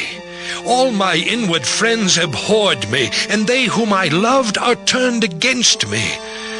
My bone cleaveth to my skin and to my flesh, and I am escaped with the skin of my teeth. Have pity upon me, have pity upon me, O ye my friends, for the hand of God hath touched me. Why do ye persecute me as God, and are not satisfied with my flesh? Oh, that my words were now written. Oh, that they were printed in a book. That they were graven with an iron pen and lead in the rock forever. For I know that my Redeemer liveth, and that he shall stand at the latter day upon the earth. And though after my skin worms destroy this body, yet in my flesh shall I see God, whom I shall see for myself, and mine eyes shall behold, and not another, though my reins be consumed within me. But ye should say, Why persecute we him, seeing the root of the matter is found in me? Be ye afraid of the sword, for wrath bringeth the punishments of the sword, that ye may know there is a judgment. Job chapter 20. Then answered Zophar the Naamathite, and said, Therefore do my thoughts cause me to answer, and for this I make haste. I have heard the check of my reproach, and the spirit of my understanding causeth me to answer. Knowest thou not this of old, since man was placed upon earth, that the triumphing of the wicked is short, and the joy of the hypocrite but for a moment? Though his excellency mount up to the heavens, and his head reach unto the clouds, yet he shall perish forever like his own dung. They which have seen him shall say, Where is he? He shall fly away as a dream, and shall not be found. Yea, he shall be chased away as a vision of the night. The eye also which saw him shall see him no more, neither shall his place any more behold him. His children shall seek to please the poor, and his hands shall restore their goods. His bones are full of the sin of his youth, which shall lie down with him in the dust. Though wickedness be sweet in his mouth, though he hide it under his tongue, although he spare it and forsake it not, but keep it still within his mouth, yet his meat in his bowels is turned, it is the gall of asps within him. He hath swallowed down riches, and he shall vomit them up again. God shall cast them out of his belly. He shall suck the poison of asps. The viper's tongue shall slay him. He shall not see the rivers, the floods, the brooks of honey and butter. That which he labored for shall he restore, and shall not swallow it down. According to his substance shall the restitution be, and he shall not rejoice therein. Because he hath oppressed and hath forsaken the poor, because he hath violently taken away an house which he builded not. Surely he shall not feel quietness in his belly. He shall not savour that which he desired. There shall none of his meat be left. Therefore shall no man look for his goods. In the fullness of his sufficiency he shall be in straits. Every hand of the wicked shall come upon him. Oh, when he is about to fill his belly, God shall cast the fury of his wrath upon him, and shall rain it upon him while he is eating. He shall flee from the iron weapon, and the bow of steel shall strike him through. It is drawn and cometh out of the body, yea, the glittering sword cometh out of his mouth. Terrors are upon him. All darkness shall be hid in his secret places. A fire not blown shall consume him. It shall go ill with him that is left in his tabernacle. The heaven shall reveal his iniquity, and the earth shall rise up against him. The increase of his house shall depart, and his goods shall flow away in the day of his wrath. This is the portion of a wicked man from God, and the heritage appointed unto him by God. Job chapter 21. But Job answered and said, Hear diligently my speech, and let this be your consolations. Suffer me that I may speak, and after that I have spoken, mock on. As for me, is my complaint to man? And if it were so, why should not my spirit be troubled? Mark me, and be astonished, and lay your hand upon your mouth. Even when I remember, I am afraid, and trembling taketh hold on my flesh. Wherefore do the wicked live, become old, yea, are mighty in power? Their seed is established in their sight with them, and their offspring before their eyes. Their houses are safe from fear, neither is the rod of God upon them. Their bull gendereth and faileth not. Their cow calveth, and casteth not her calf. They send forth their little ones like a flock, and their children dance. They take the timbrel and harp, and rejoice at the sound of the organ. They spend their days in wealth, and in a moment go down to the grave. Therefore they say unto God, Depart from us, for we desire not the knowledge of thy ways. What is the Almighty that we should serve him? And what profit should we have if we pray unto him? Lo, their good is not in their hand. The counsel of the wicked is far from me. How oft is the candle of the wicked put out, and how oft cometh their destruction upon them? God distributeth sorrows in his anger, They are as stubble before the wind, and as chaff that the storm carrieth away. God layeth up his iniquity for his children. He rewardeth him, and he shall know it. His eyes shall see his destruction, and he shall drink of the wrath of the Almighty. For what pleasure hath he in his house after him, when the number of his months is cut off in the midst? Shall any teach God knowledge, seeing he judgeth those that are high? One dieth in his full strength, being wholly at ease and quiet. His breasts are full of milk, and his bones are moistened with marrow. And another dieth in the bitterness of his soul, and never eateth with pleasure. They shall lie down alike in the dust, and the worms shall cover them. Behold, I know your thoughts, and the devices which ye wrongfully imagine against me. For ye say, Where is the house of the prince, and where are the dwelling places of the wicked? Have ye not asked them that go by the way? And do ye not know their tokens? That the wicked is reserved to the day of destruction? They shall be brought forth to the day of wrath. Who shall declare his way to his face? And who shall repay him what he hath done? Yet shall he be brought to the grave, and shall remain in the tomb. The clods of the valley shall be sweet unto him, and every man shall draw after him, as there are innumerable before him. How then comfort ye me in vain, seeing in your answers there remaineth falsehood? Job chapter 22. Then Eliphaz the Temanite answered and said, Can a man be profitable unto God, as he that is wise may be profitable unto himself? Is it any pleasure to the Almighty that thou art righteous? Or is it gain to him that thou makest thy ways perfect? Will he reprove thee for fear of thee? Will he enter with thee into judgment? Is not thy wickedness great, and thine iniquities infinite? For thou hast taken a pledge from thy brother for naught, and stripped the naked of their clothing. Thou hast not given water to the weary to drink, and thou hast withholden bread from the hungry. But as for the mighty man, he had the earth, and the honorable man dwelt in it. Thou hast sent widows away empty, and the arms of the fatherless have been broken.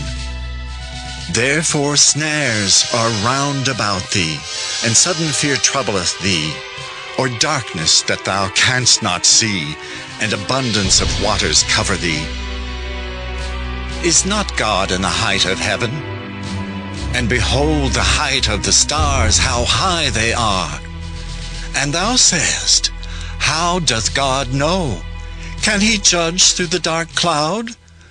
Thick clouds are a covering to him, that he seeth not, and he walketh in the circuit of heaven. Hast thou marked the old way which wicked men have trodden, which were cut down out of time, whose foundation was overflown with a flood? Which said unto God, Depart from us, and what can the Almighty do for them? Yet he filled their houses with good things. But the counsel of the wicked is far from me.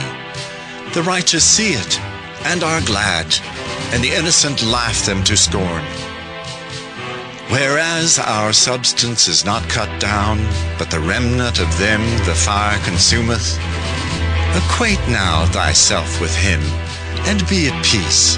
Thereby good shall come unto thee. Receive, I pray thee, the law from his mouth, and lay up his words in thine heart.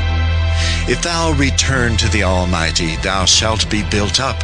Thou shalt put away iniquity far from the tabernacles. Then shalt thou lay up gold as dust, and the gold of Ophir as the stones of the brooks. Yea, the Almighty shall be thy defense, and thou shalt have plenty of silver. For then shalt thou have thy delight in the Almighty, and shalt lift up thy face unto God. Thou shalt make thy prayer unto him, and he shall hear thee, and thou shalt pay thy vows. Thou shalt also decree a thing, and it shall be established unto thee, and the light shall shine upon thy ways. When men are cast down, then thou shalt say, there is lifting up, and he shall save the humble person. He shall deliver the island of the innocent, and it is delivered by the pureness of thine hands. Job chapter 23. Then Job answered and said, Even today is my complaint bitter. My stroke is heavier than my groaning. Oh, that I knew where I might find him, that I might come even to his seat. I would order my cause before him and fill my mouth with arguments. I would know the words which he would answer me, and understand what he would say unto me. Will he plead against me with his great power? No, but he would put strength in me. There the righteous might dispute with him. So should I be delivered forever from my judge. Behold, I go forward, but he is not there, and backward, but I cannot perceive him. On the left hand where he doth work, but I cannot behold him.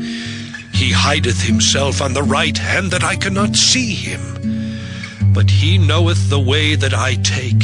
When he hath tried me, I shall come forth as gold. My foot hath held his steps. His way have I kept and not declined. Neither have I gone back from the commandment of his lips. I have esteemed the words of his mouth more than my necessary food. But he is in one mind, and who can turn him? And what his soul desireth, even that he doeth. For he performeth the thing that is appointed for me, and many such things are with him. Therefore am I troubled at his presence. When I consider, I am afraid of him. For God maketh my heart soft, and the Almighty troubleth me. Because I was not cut off before the darkness, neither hath he covered the darkness from my face. Job chapter 24. Why, seeing times are not hidden from the Almighty, do they that know him not see his days? Some remove the landmarks. They violently take away flocks and feed thereof. They drive away the ass of the fatherless. They take the widow's ox for a pledge. They turn the needy out of the way. The poor of the earth hide themselves together. Behold, as wild asses in the desert, go they forth to their work, rising betimes for a prey. The wilderness yieldeth food for them and for their children. They reap every one his corn in the field, and they gather the vintage of the wicked. They cause the naked to lodge without clothing, that they have no covering in the cold. They are wet with the showers of the mountains, and embrace the rock for want of a shelter. They pluck the fatherless from the breast, and take a pledge of the poor. They cause him to go naked without clothing, and they take away the sheaf from the hungry, which make oil within their walls, and tread their wine presses, and suffer thirst. Men groan from out of the city, and the soul of the wounded crieth out. Yet God layeth not folly to them. They are of those that rebel against the light. They know not the ways thereof, nor abide in the paths thereof. The murderer, rising with the light, killeth the poor and needy, and in the night is as a thief. The eye also of the adulterer waiteth for the twilight, saying, No eye shall see me, and disguiseth his face. In the dark they dig through houses which they had marked for themselves in the daytime. They know not the light, for the morning is to them even as the shadow of death. If one know them, they are in the terrors of the shadow of death. He is swift as the waters, their portion is cursed in the earth. He beholdeth not the way of the vineyards. Drought and heat consume the snow waters. so doth the grave those which have sinned. The womb shall forget him, the worm shall feed sweetly on him. He shall be no more remembered, and wickedness shall be broken as a tree. He evil entreateth the barren that beareth not, and doeth not good to the widow. He draweth also the mighty with his power. He riseth up, and no man is sure of life. Though it be given him to be in safety, whereon he resteth, yet his eyes are upon their ways.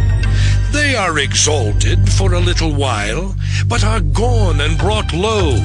They are taken out of the way as all other, and cut off as the tops of the ears of corn.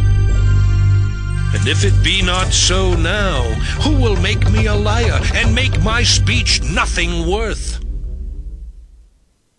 Job chapter 25. Then answered Bildad the Shuhite, and said, Dominion and fear are with him. He maketh peace in his high places. Is there any number of his armies? And upon whom doth not his light arise? How then can man be justified with God? Or how can he be clean that is born of a woman? Behold, even to the moon, and it shineth not. Yea, the stars are not pure in his sight.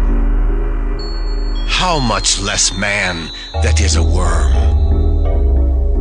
And the Son of Man, which is a worm. Job chapter 26. But Job answered and said, How hast thou helped him that is without power? How savest thou the arm that hath no strength? How hast thou counseled him that hath no wisdom? And how hast thou plentifully declared the thing as it is? To whom hast thou uttered words, and whose spirit came from thee? Dead things are formed from under the waters, and the inhabitants thereof. Hell is naked before him, and destruction hath no covering. He stretcheth out the north over the empty place, and hangeth the earth upon nothing. He bindeth up the waters in his thick clouds, and the cloud is not rent under them. He holdeth back the face of his throne, and spreadeth his cloud upon it. He hath compassed the waters with bounds, until the day and night come to an end. The pillars of heaven tremble, and are astonished at his reproof. He divideth the sea with his power, and by his understanding he smiteth through the proud. By his spirit he hath garnished the heavens, his hand hath formed the crooked serpent. Lo, these are parts of his ways, but how little a portion is heard of him. But the thunder of his power, who can understand? Job chapter 27. Moreover, Job continued his parable, and said, As God liveth, who hath taken away my judgment, and the Almighty, who hath vexed my soul. All the while my breath is in me, and the Spirit of God is in my nostrils, my lips shall not speak wickedness, nor my tongue utter deceit. God forbid that I should justify you. Till I die I will not remove mine integrity from me. My righteousness I hold fast, and will not let it go. My heart shall not reproach me so long as I live. Let mine enemy be as the wicked, and he that riseth up against me as the unrighteous. For what is the hope of the hypocrite, though he hath gained, when God taketh away his soul? Will God hear his cry when trouble cometh upon him? Will he delight himself in the Almighty? Will he always call upon God? I will teach you by the hand of God. That which is with the Almighty will I not conceal. Behold, all ye yourselves have seen it. Why then are ye thus altogether vain? This is the portion of a wicked man with God, and the heritage of oppressors, which they shall receive of the Almighty. If his children be multiplied, it is for the sword, and his offspring shall not be satisfied with bread. Those that remain of him shall be buried in death, and his widows shall not weep. Though he heap up silver as the dust, and prepare raiment as the clay, he may prepare it, but the just shall put it on, and the innocent shall divide the silver. He buildeth his house as a moth, and as a booth that the keeper maketh. The rich man shall lie down, but he shall not be gathered. He openeth his eyes, and he is not. Terrors take hold on him as waters. A tempest stealeth him away in the night. The east wind carrieth him away, and he departeth, and as a storm hurleth him out of his place. For God shall cast upon him, and not spare. He would fain flee out of his hand. Men shall clap their hands at him, and shall hiss him out of his place. Job chapter 28. Surely there is a vein for the silver, and a place for gold where they find it. Iron is taken out of the earth, and brass is molten out of the stone. He setteth an end to darkness, and searcheth out all perfection, the stones of darkness and the shadow of death. The flood breaketh out from the inhabitants, even the waters forgotten of the foot. They are dried up, they are gone away from men. As for the earth, out of it cometh bread, and under it is turned up as it were fire. The stones of it are the place of sapphires, and it hath dust of gold. There is a path which no fowl knoweth, and which the vulture's eye hath not seen. The lion's whelps have not trodden it, nor the fierce lion passed by it. He putteth forth his hand upon the rock. He overturneth the mountains by the roots. He cutteth out rivers among the rocks, and his eye seeth every precious thing. He bindeth the floods from overflowing, and the thing that is hid bringeth he forth to light. But where shall wisdom be found, and where is the place of understanding? Man knoweth not the price thereof, neither is it found in the land of the living. The depth saith, It is not in me, and the sea saith, It is not with me. It cannot be gotten for gold, neither shall silver be weighed for the price thereof. It cannot be valued with the gold of Ophir, with the precious onyx or the sapphire. The gold and the crystal cannot equal it, and the exchange of it shall not be for jewels of fine gold. No mention shall be made of coral or of pearls, for the price of wisdom is above rubies. The topaz of Ethiopia shall not equal it, neither shall it be valued with pure gold. Whence then cometh wisdom, and where is the place of understanding? Seeing it is hid from the eyes of all living, and kept close from the fowls of the air. Destruction and death say, We have heard the fame thereof with our ears. God understandeth the way thereof, and he knoweth the place thereof. For he looketh to the ends of the earth, and seeth under the whole heaven, to make the weight for the winds, and he weigheth the waters by measure. When he made a decree for the rain, and a way for the lightning of the thunder, then did he see it, and declare it. He prepared it, yea, and searched it out. And unto man he said, Behold, the fear of the Lord, that is wisdom, and to depart from evil is understanding. Job chapter 29. Moreover, Job continued his parable and said, Oh, that I were as in months past, as in the days when God preserved me, when his candle shined upon my head, and when by his light I walked through darkness.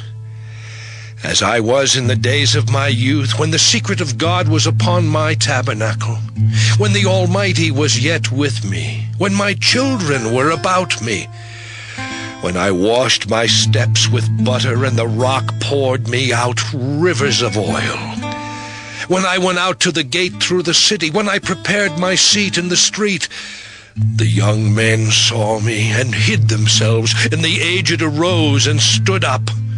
The princes refrained talking and laid their hand on their mouth. The nobles held their peace, and their tongue cleaved to the roof of their mouth. When the ear heard me, then it blessed me, and when the eye saw me, it gave witness to me. Because I delivered the poor that cried, and the fatherless, and him that had none to help him. The blessing of him that was ready to perish came upon me, and I caused the widow's heart to sing for joy. I put on righteousness, and it clothed me. My judgment was as a robe and a diadem. I was eyes to the blind, and feet was I to the lame. I was a father to the poor, and the cause which I knew not I searched out. And I brake the jaws of the wicked, and plucked the spoil out of his teeth. Then I said, I shall die in my nest, and I shall multiply my days as the sand. My root was spread out by the waters, and the dew lay all night upon my branch. My glory was fresh in me, and my bow was renewed in my hand. Unto me men gave ear and waited, and kept silence at my counsel. After my words they spake not again, and my speech dropped upon them. And they waited for me as for the rain, and they opened their mouth wide as for the latter rain. If I laughed on them, they believed it not, and the light of my countenance they cast not down.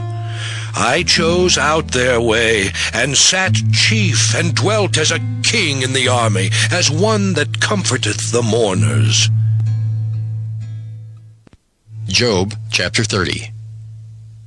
But now they that are younger than I have me in derision, whose fathers I would have disdained to have set with the dogs of my flock. Yea, whereto might the strength of their hands profit me, in whom old age was perished? For want and famine they were solitary, fleeing into the wilderness in former time desolate and waste, who cut up mallows by the bushes and juniper roots for their meat. They were driven forth from among men. They cried after them as after a thief, to dwell in the cliffs of the valleys, in caves of the earth, and in the rocks. Among the bushes they brayed, under the nettles they were gathered together. They were children of fools, yea, children of base men. They were viler than the earth. And now am I their song, yea, I am their byword. They abhor me, they flee far from me, and spare not to spit in my face. Because he hath loosed my cord and afflicted me, they have also let loose the bridle before me.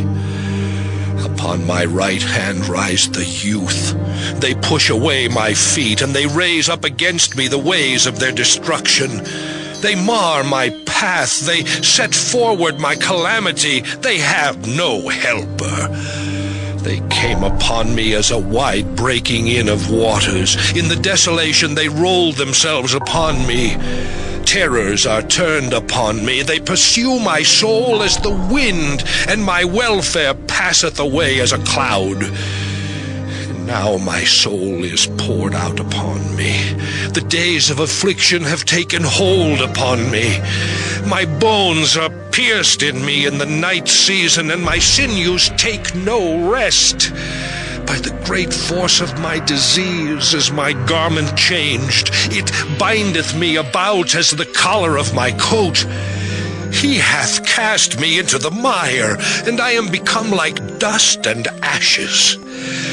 I cry unto thee, and thou dost not hear me. I stand up, and thou regardest me not. Thou art become cruel to me. With thy strong hand thou opposest thyself against me. Thou liftest me up to the wind. Thou causest me to ride upon it, and dissolvest my substance.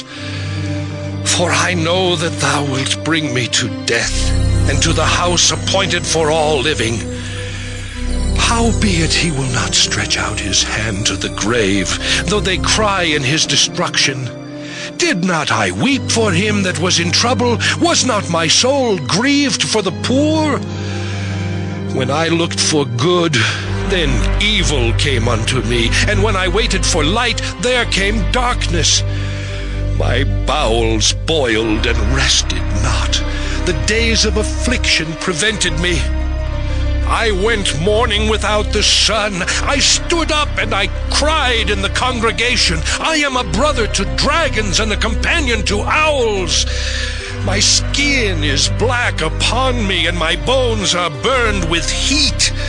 My harp also is turned to mourning, and my organ into the voice of them that weep. Job chapter 31. I made a covenant with mine eyes. Why then should I think upon a maid? For what portion of God is there from above, and what inheritance of the Almighty from on high? Is not destruction to the wicked, and a strange punishment to the workers of iniquity? Doth not he see my ways, and count all my steps?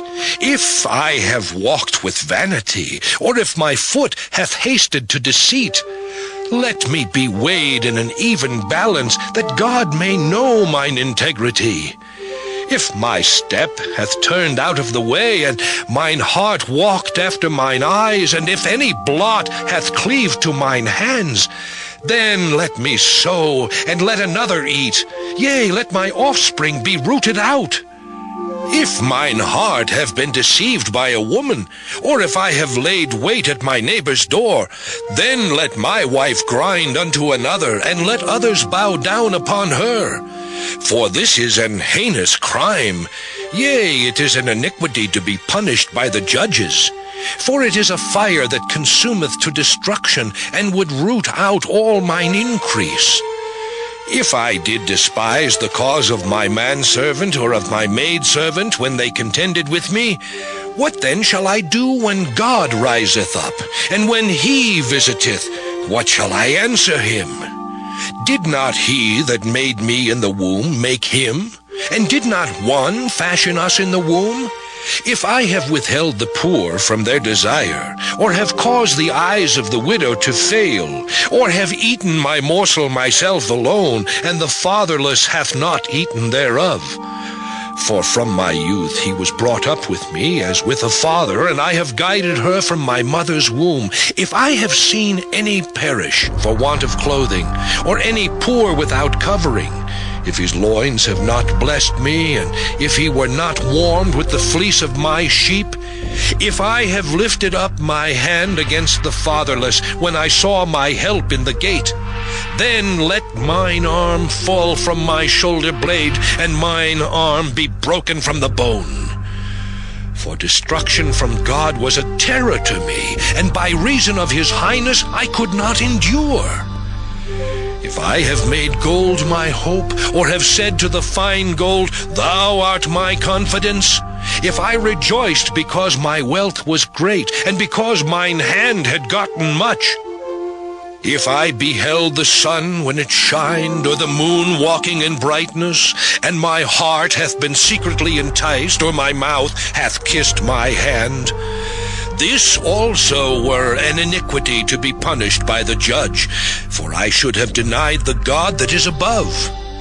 If I rejoiced at the destruction of him that hated me, or lifted up myself when evil found him, neither have I suffered my mouth to sin by wishing a curse to his soul. If the men of my tabernacle said not, Oh, that we had of his flesh, we cannot be satisfied. The stranger did not lodge in the street, but I opened my doors to the traveler. If I covered my transgressions as Adam, by hiding mine iniquity in my bosom, did I fear a great multitude, or did the contempt of families terrify me that I kept silence, and went not out of the door? Oh, that one would hear me. Behold, my desire is that the Almighty would answer me, and that mine adversary had written a book. Surely I would take it upon my shoulder, and bind it as a crown to me. I would declare unto him the number of my steps. As a prince would I go near unto him. If my land cry against me, or that the furrows likewise thereof complain, if I have eaten the fruits thereof without money, or have caused the owners thereof to lose their life, let thistles grow instead of wheat, and cockle instead of barley. The words of Job are ended. Job chapter 32. So these 3 men ceased to answer Job, because he was righteous in his own eyes. Then was kindled the wrath of Elihu the son of Barachel the Buzite, of the kindred of Ram. Against Job was his wrath kindled, because he justified himself rather than God. Also against his 3 friends was his wrath kindled, because they had found no answer, and yet had condemned Job. Now Elihu had waited till Job had spoken, because they were elder than he. When Elihu saw that there was no answer in the mouth of these 3 men, then his wrath was kindled. And Elihu the son of Barachel the Buzite answered and said, I am young, and ye are very old. Wherefore I was afraid, and durst not show you mine opinion. I said, days should speak, and multitude of years should teach wisdom. But there is a spirit in man, and the inspiration of the Almighty giveth them understanding. Great men are not always wise, neither do the aged understand judgment. Therefore I said, hearken to me, I also will show mine opinion. Behold, I waited for your words, I gave ear to your reasons, whilst ye searched out what to say. Yea, I attended unto you, and behold, there was none of you that convinced Job, or that answered his words. Lest ye should say, we have found out wisdom, God thrusteth him down, not man. Now he hath not directed his words against me, neither will I answer him with your speeches. They were amazed. They answered no more. They left off speaking. When I had waited, for they spake not, but stood still, and answered no more. I said, I will answer also my part. I also will show mine opinion. For I am full of matter, the spirit within me constraineth me. Behold, my belly is as wine which hath no vent. It is ready to burst like new bottles. I will speak, that I may be refreshed. I will open my lips and answer. Let me not, I pray you, accept any man's person, neither let me give flattering titles unto man. For I know not to give flattering titles. In so doing, my Maker would soon take me away. Job chapter 33. Wherefore, Job, I pray thee, hear my speeches, and hearken to all my words. Behold, now I have opened my mouth, my tongue hath spoken in my mouth. My words shall be of the uprightness of my heart, and my lips shall utter knowledge clearly. The Spirit of God hath made me, and the breath of the Almighty hath given me life. If thou canst answer me, set thy words in order before me. Stand up. Behold, I am according to thy wish in God's stead. I also am formed out of the clay. Behold, my terror shall not make thee afraid, neither shall my hand be heavy upon thee. Surely thou hast spoken in mine hearing, and I have heard the voice of thy words, saying, I am clean, without transgression. I am innocent, neither is there iniquity in me. Behold, he findeth occasions against me. He counteth me for his enemy. He putteth my feet in the stocks. He marketh all my paths. Behold, in this thou art not just. I will answer thee, that God is greater than man. Why dost thou strive against him? For he giveth not account of any of his matters. For God speaketh once, yea, twice, yet man perceiveth it not. In a dream, in a vision of the night, when deep sleep falleth upon men, in slumberings upon the bed, then he openeth the ears of men, and sealeth their instruction, that he may withdraw man from his purpose, and hide pride from man. He keepeth back his soul from the pit, and his life from perishing by the sword. He is chastened also with pain upon his bed, and the multitude of his bones with strong pain, so that his life abhorreth bread, and his soul dainty meat. His flesh is consumed away, that it cannot be seen, and his bones that were not seen stick out. Yea, his soul draweth near unto the grave, and his life to the destroyers. If there be a messenger with him, an interpreter, one among 1,000, to show unto man his uprightness, then he is gracious unto him, and saith, Deliver him from going down to the pit. I have found a ransom. His flesh shall be fresher than a child's. He shall return to the days of his youth. He shall pray unto God, and he will be favorable unto him. And he shall see his face with joy, for he will render unto man his righteousness. He looketh upon men, and if any say, I have sinned, and perverted that which was right, and it profited me not, he will deliver his soul from going into the pit, and his life shall see the light. Lo, all these things worketh God oftentimes with man, to bring back his soul from the pit, to be enlightened with the light of the living. Mark well, O Job, hearken unto me. Hold thy peace, and I will speak. If thou hast anything to say, answer me. Speak, for I desire to justify thee. If not, hearken unto me. Hold thy peace, and I shall teach thee wisdom. Job chapter 34. Furthermore, Elihu answered and said, Hear my words, O ye wise men, and give ear unto me, ye that have knowledge. For the ear trieth words, as the mouth tasteth meat. Let us choose to us judgment. Let us know among ourselves what is good.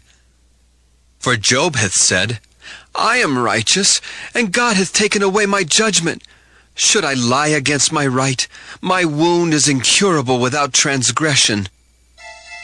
What man is like Job, who drinketh up scorning like water, which goeth in company with the workers of iniquity, and walketh with wicked men? For he hath said, It profiteth a man nothing that he should delight himself with God. Therefore hearken unto me, ye men of understanding. Far be it from God that he should do wickedness, and from the Almighty that he should commit iniquity. For the work of a man shall he render unto him, and cause every man to find according to his ways. Yea, surely God will not do wickedly, neither will the Almighty pervert judgment. Who hath given him a charge over the earth, or who hath disposed the whole world? If he set his heart upon man, if he gather unto himself his spirit and his breath, all flesh shall perish together, and man shall turn again unto dust. If now thou hast understanding, hear this, hearken to the voice of my words. Shall even he that hateth right govern? And wilt thou condemn him that is most just? Is it fit to say to a king, Thou art wicked, and to princes, Ye are ungodly? How much less to him that accepteth not the persons of princes, nor regardeth the rich more than the poor? For they all are the work of his hands. In a moment shall they die, and the people shall be troubled at midnight and pass away, and the mighty shall be taken away without hand. For his eyes are upon the ways of man, and he seeth all his goings. There is no darkness, nor shadow of death where the workers of iniquity may hide themselves. For he will not lay upon man more than right, that he should enter into judgment with God. He shall break in pieces mighty men without number, and set others in their stead. Therefore he knoweth their works, and he overturneth them in the night, so that they are destroyed. He striketh them as wicked men in the open sight of others, because they turned back from him, and would not consider any of his ways, so that they cause the cry of the poor to come unto him, and he heareth the cry of the afflicted. When he giveth quietness, who then can make trouble? And when he hideth his face, who then can behold him, whether it be done against a nation or against a man only? That the hypocrite reign not, lest the people be ensnared. Surely it is meet to be said unto God, I have borne chastisement, I will not offend any more. That which I see not, teach thou me.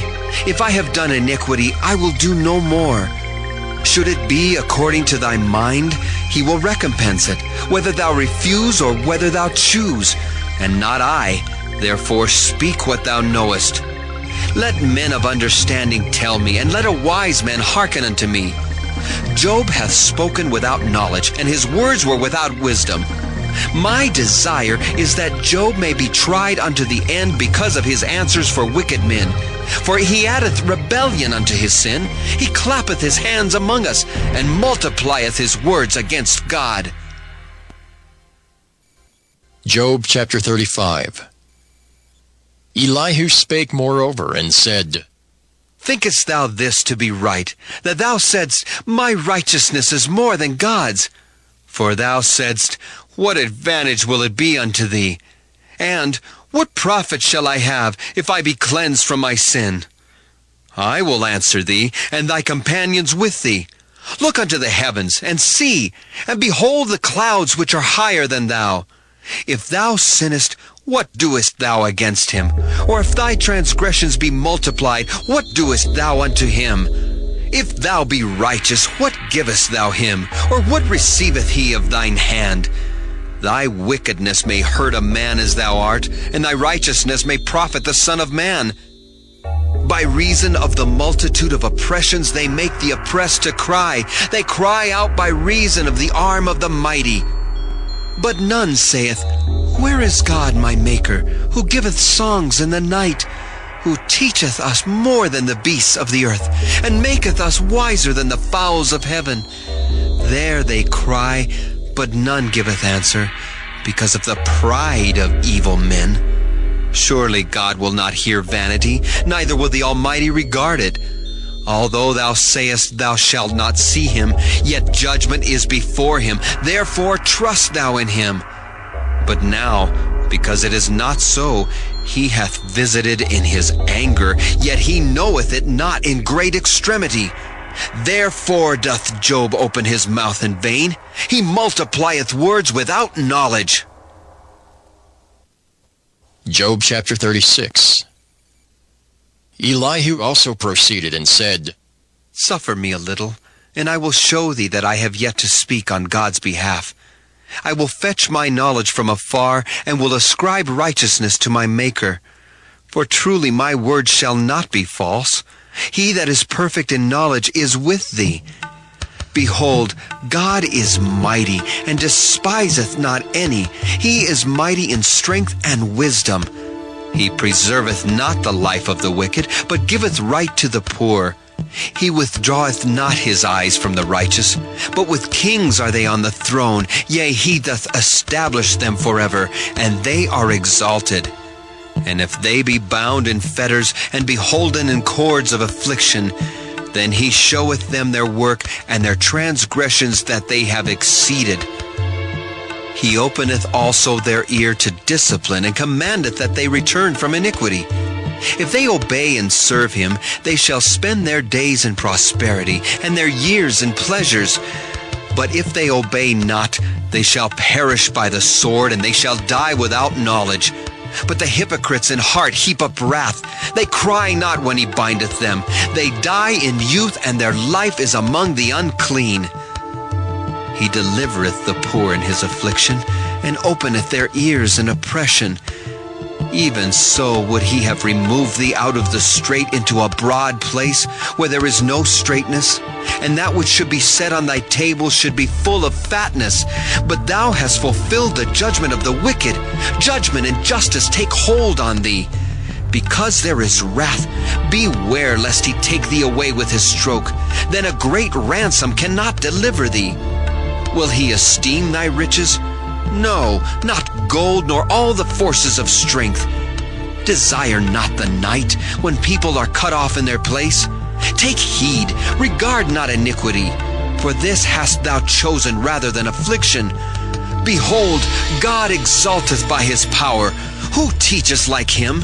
Who hath enjoined him his way? Or who can say, Thou hast wrought iniquity? Remember that thou magnify his work, which men behold. Every man may see it, man may behold it afar off. Behold, God is great, and we know him not, neither can the number of his years be searched out. For he maketh small the drops of water. They pour down rain according to the vapor thereof, which the clouds do drop and distill upon man abundantly. Also can any understand the spreadings of the clouds, or the noise of his tabernacle? Behold, he spreadeth his light upon it, and covereth the bottom of the sea. For by them judgeth he the people. He giveth meat in abundance. With clouds he covereth the light, and commandeth it not to shine by the cloud that cometh betwixt. The noise thereof showeth concerning it, the cattle also concerning the vapor. Job chapter 37. At this also my heart trembleth, and is moved out of his place. Hear attentively the noise of his voice, and the sound that goeth out of his mouth. He directeth it under the whole heaven, and his lightning unto the ends of the earth. After it a voice roareth. He thundereth with the voice of his excellency, and he will not stay them when his voice is heard. God thundereth marvelously with his voice. Great things doeth he, which we cannot comprehend. For he saith to the snow, Be thou on the earth. Likewise to the small rain, and to the great rain of his strength. He sealeth up the hand of every man, that all men may know his work. Then the beasts go into dens, and remain in their places. Out of the south cometh the whirlwind, and cold out of the north. By the breath of God frost is given, and the breadth of the waters is straitened. Also by watering he wearieth the thick cloud. He scattereth his bright cloud. And it is turned round about by his counsels, that they may do whatsoever he commandeth them upon the face of the world in the earth. He causeth it to come, whether for correction, or for his land, or for mercy. Hearken unto this, O Job. Stand still, and consider the wondrous works of God. Dost thou know when God disposed them, and caused the light of his cloud to shine? Dost thou know the balancing of the clouds, the wondrous works of him which is perfect in knowledge? How thy garments are warm, when he quieteth the earth by the south wind. Hast thou with him spread out the sky, which is strong, and as a molten looking glass? Teach us what we shall say unto him, for we cannot order our speech by reason of darkness. Shall it be told him that I speak? If a man speak, surely he shall be swallowed up. And now men see not the bright light which is in the clouds, but the wind passeth, and cleanseth them. Fair weather cometh out of the north. With God is terrible majesty. Touching the Almighty, we cannot find him out. He is excellent in power, and in judgment, and in plenty of justice. He will not afflict. Men do therefore fear him. He respecteth not any that are wise of heart. Job chapter 38. Then the Lord answered Job out of the whirlwind, and said, Who is this that darkeneth counsel by words without knowledge? Gird up now thy loins like a man, for I will demand of thee, and answer thou me. Where wast thou when I laid the foundations of the earth? Declare if thou hast understanding. Who hath laid the measures thereof, if thou knowest? Or who hath stretched the line upon it? Whereupon are the foundations thereof fastened? Or who laid the cornerstone thereof, when the morning stars sang together, and all the sons of God shouted for joy? Or who shut up the sea with doors when it brake forth, as if it had issued out of the womb? When I made the cloud the garment thereof, and thick darkness a swaddling band for it, and brake up for it my decreed place, and set bars and doors, and said, Hitherto shalt thou come, but no further. And here shall thy proud waves be stayed. Hast thou commanded the morning since thy days, and caused the dayspring to know his place, that it might take hold of the ends of the earth, that the wicked might be shaken out of it? It is turned as clay to the seal, and they stand as a garment. And from the wicked their light is withholden, and the high arm shall be broken. Hast thou entered into the springs of the sea, or hast thou walked in the search of the depth? Have the gates of death been opened unto thee, or hast thou seen the doors of the shadow of death? Hast thou perceived the breadth of the earth? Declare if thou knowest it all. Where is the way where light dwelleth? And as for darkness, where is the place thereof, that thou shouldest take it to the bound thereof, and that thou shouldest know the paths to the house thereof? Knowest thou it because thou wast then born, or because the number of thy days is great? Hast thou entered into the treasures of the snow? Or hast thou seen the treasures of the hail, which I have reserved against the time of trouble, against the day of battle and war? By what way is the light parted, which scattereth the east wind upon the earth? Who hath divided a watercourse for the overflowing of waters? Or a way for the lightning of thunder to cause it to rain on the earth where no man is, on the wilderness wherein there is no man, to satisfy the desolate and waste ground, and to cause the bud of the tender herb to spring forth? Hath the rain a father? Or who hath begotten the drops of dew? Out of whose womb came the ice, and the hoary frost of heaven? Who hath gendered it? The waters are hid as with a stone, and the face of the deep is frozen. Canst thou bind the sweet influences of Pleiades, or loose the bands of Orion? Canst thou bring forth Mazzaroth in his season? Or canst thou guide Arcturus with his sons? Knowest thou the ordinance of heaven? Canst thou set the dominion thereof in the earth? Canst thou lift up thy voice to the clouds, that abundance of waters may cover thee? Canst thou send lightnings, that they may go and say unto thee, Here we are? Who hath put wisdom in the inward parts? Or who hath given understanding to the heart? Who can number the clouds in wisdom? Or who can stay the bottles of heaven when the dust groweth into hardness, and the clods cleave fast together?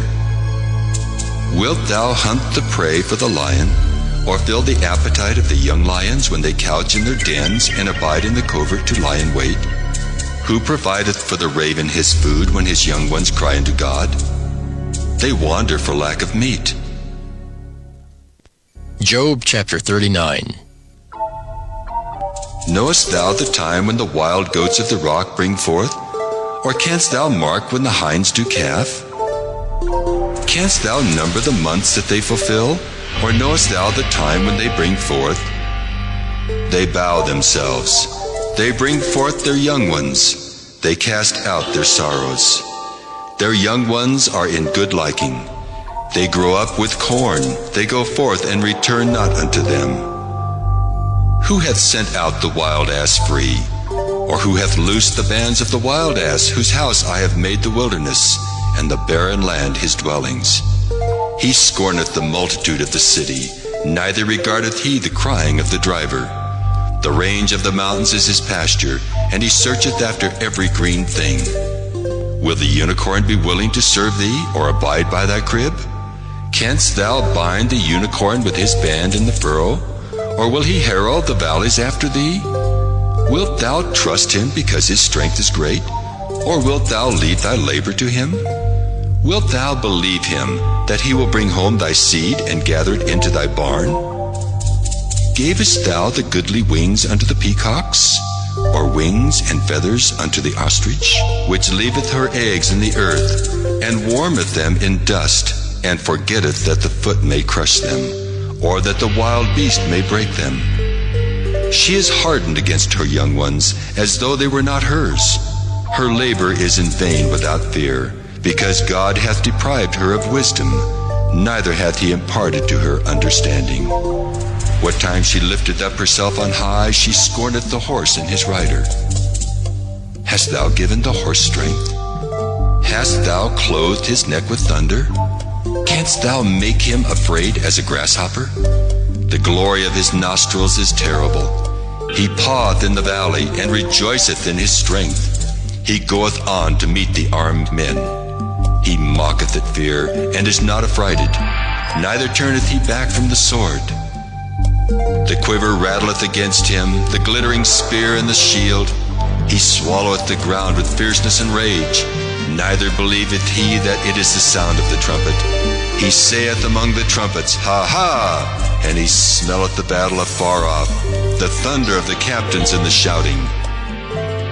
Doth the hawk fly by thy wisdom and stretch out her wings toward the south? Doth the eagle mount up at thy command and make her nest on high? She dwelleth and abideth on the rock, upon the crag of the rock and the strong place. From thence she seeketh the prey, and her eyes behold afar off. Her young ones also suck up blood, and where the slain are, there is she. Job chapter 40. Moreover, the Lord answered Job and said, Shall he that contendeth with the Almighty instruct him? He that reproveth God, let him answer it. Then Job answered the Lord and said, Behold, I am vile. What shall I answer thee? I will lay mine hand upon my mouth. Once have I spoken, but I will not answer. Yea, twice, but I will proceed no further. Then answered the Lord unto Job out of the whirlwind, and said, Gird up thy loins now like a man. I will demand of thee, and declare thou unto me. Wilt thou also disannul my judgment? Wilt thou condemn me, that thou mayest be righteous? Hast thou an arm like God, or canst thou thunder with a voice like him? Deck thyself now with majesty and excellency, and array thyself with glory and beauty.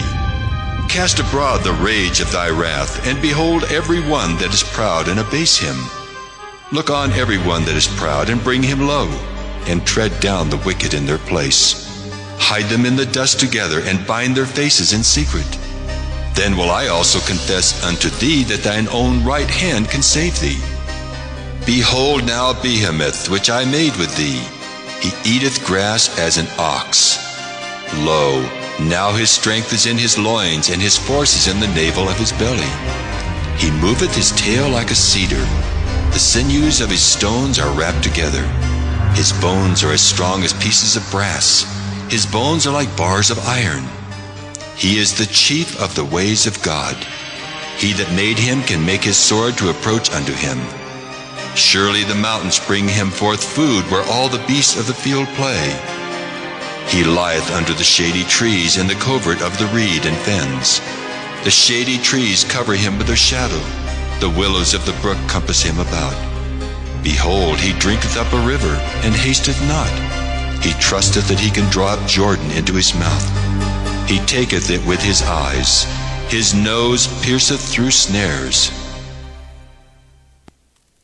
Job chapter 41. Canst thou draw out Leviathan with an hook, or his tongue with a cord which thou lettest down? Canst thou put a hook into his nose, or bore his jaw through with a thorn? Will he make many supplications unto thee? Will he speak soft words unto thee? Will he make a covenant with thee? Wilt thou take him for a servant forever? Wilt thou play with him as with a bird? Or wilt thou bind him for thy maidens? Shall the companions make a banquet of him? Shall they part him among the merchants? Canst thou fill his skin with barbed irons, or his head with fish spears? Lay thine hand upon him, remember the battle, do no more. Behold, the hope of him is in vain. Shall not one be cast down even at the sight of him? None is so fierce that dare stir him up. Who then is able to stand before me? Who hath prevented me that I should repay him? Whatsoever is under the whole heaven is mine. I will not conceal his parts, nor his power, nor his comely proportion. Who can discover the face of his garment, or who can come to him with his double bridle? Who can open the doors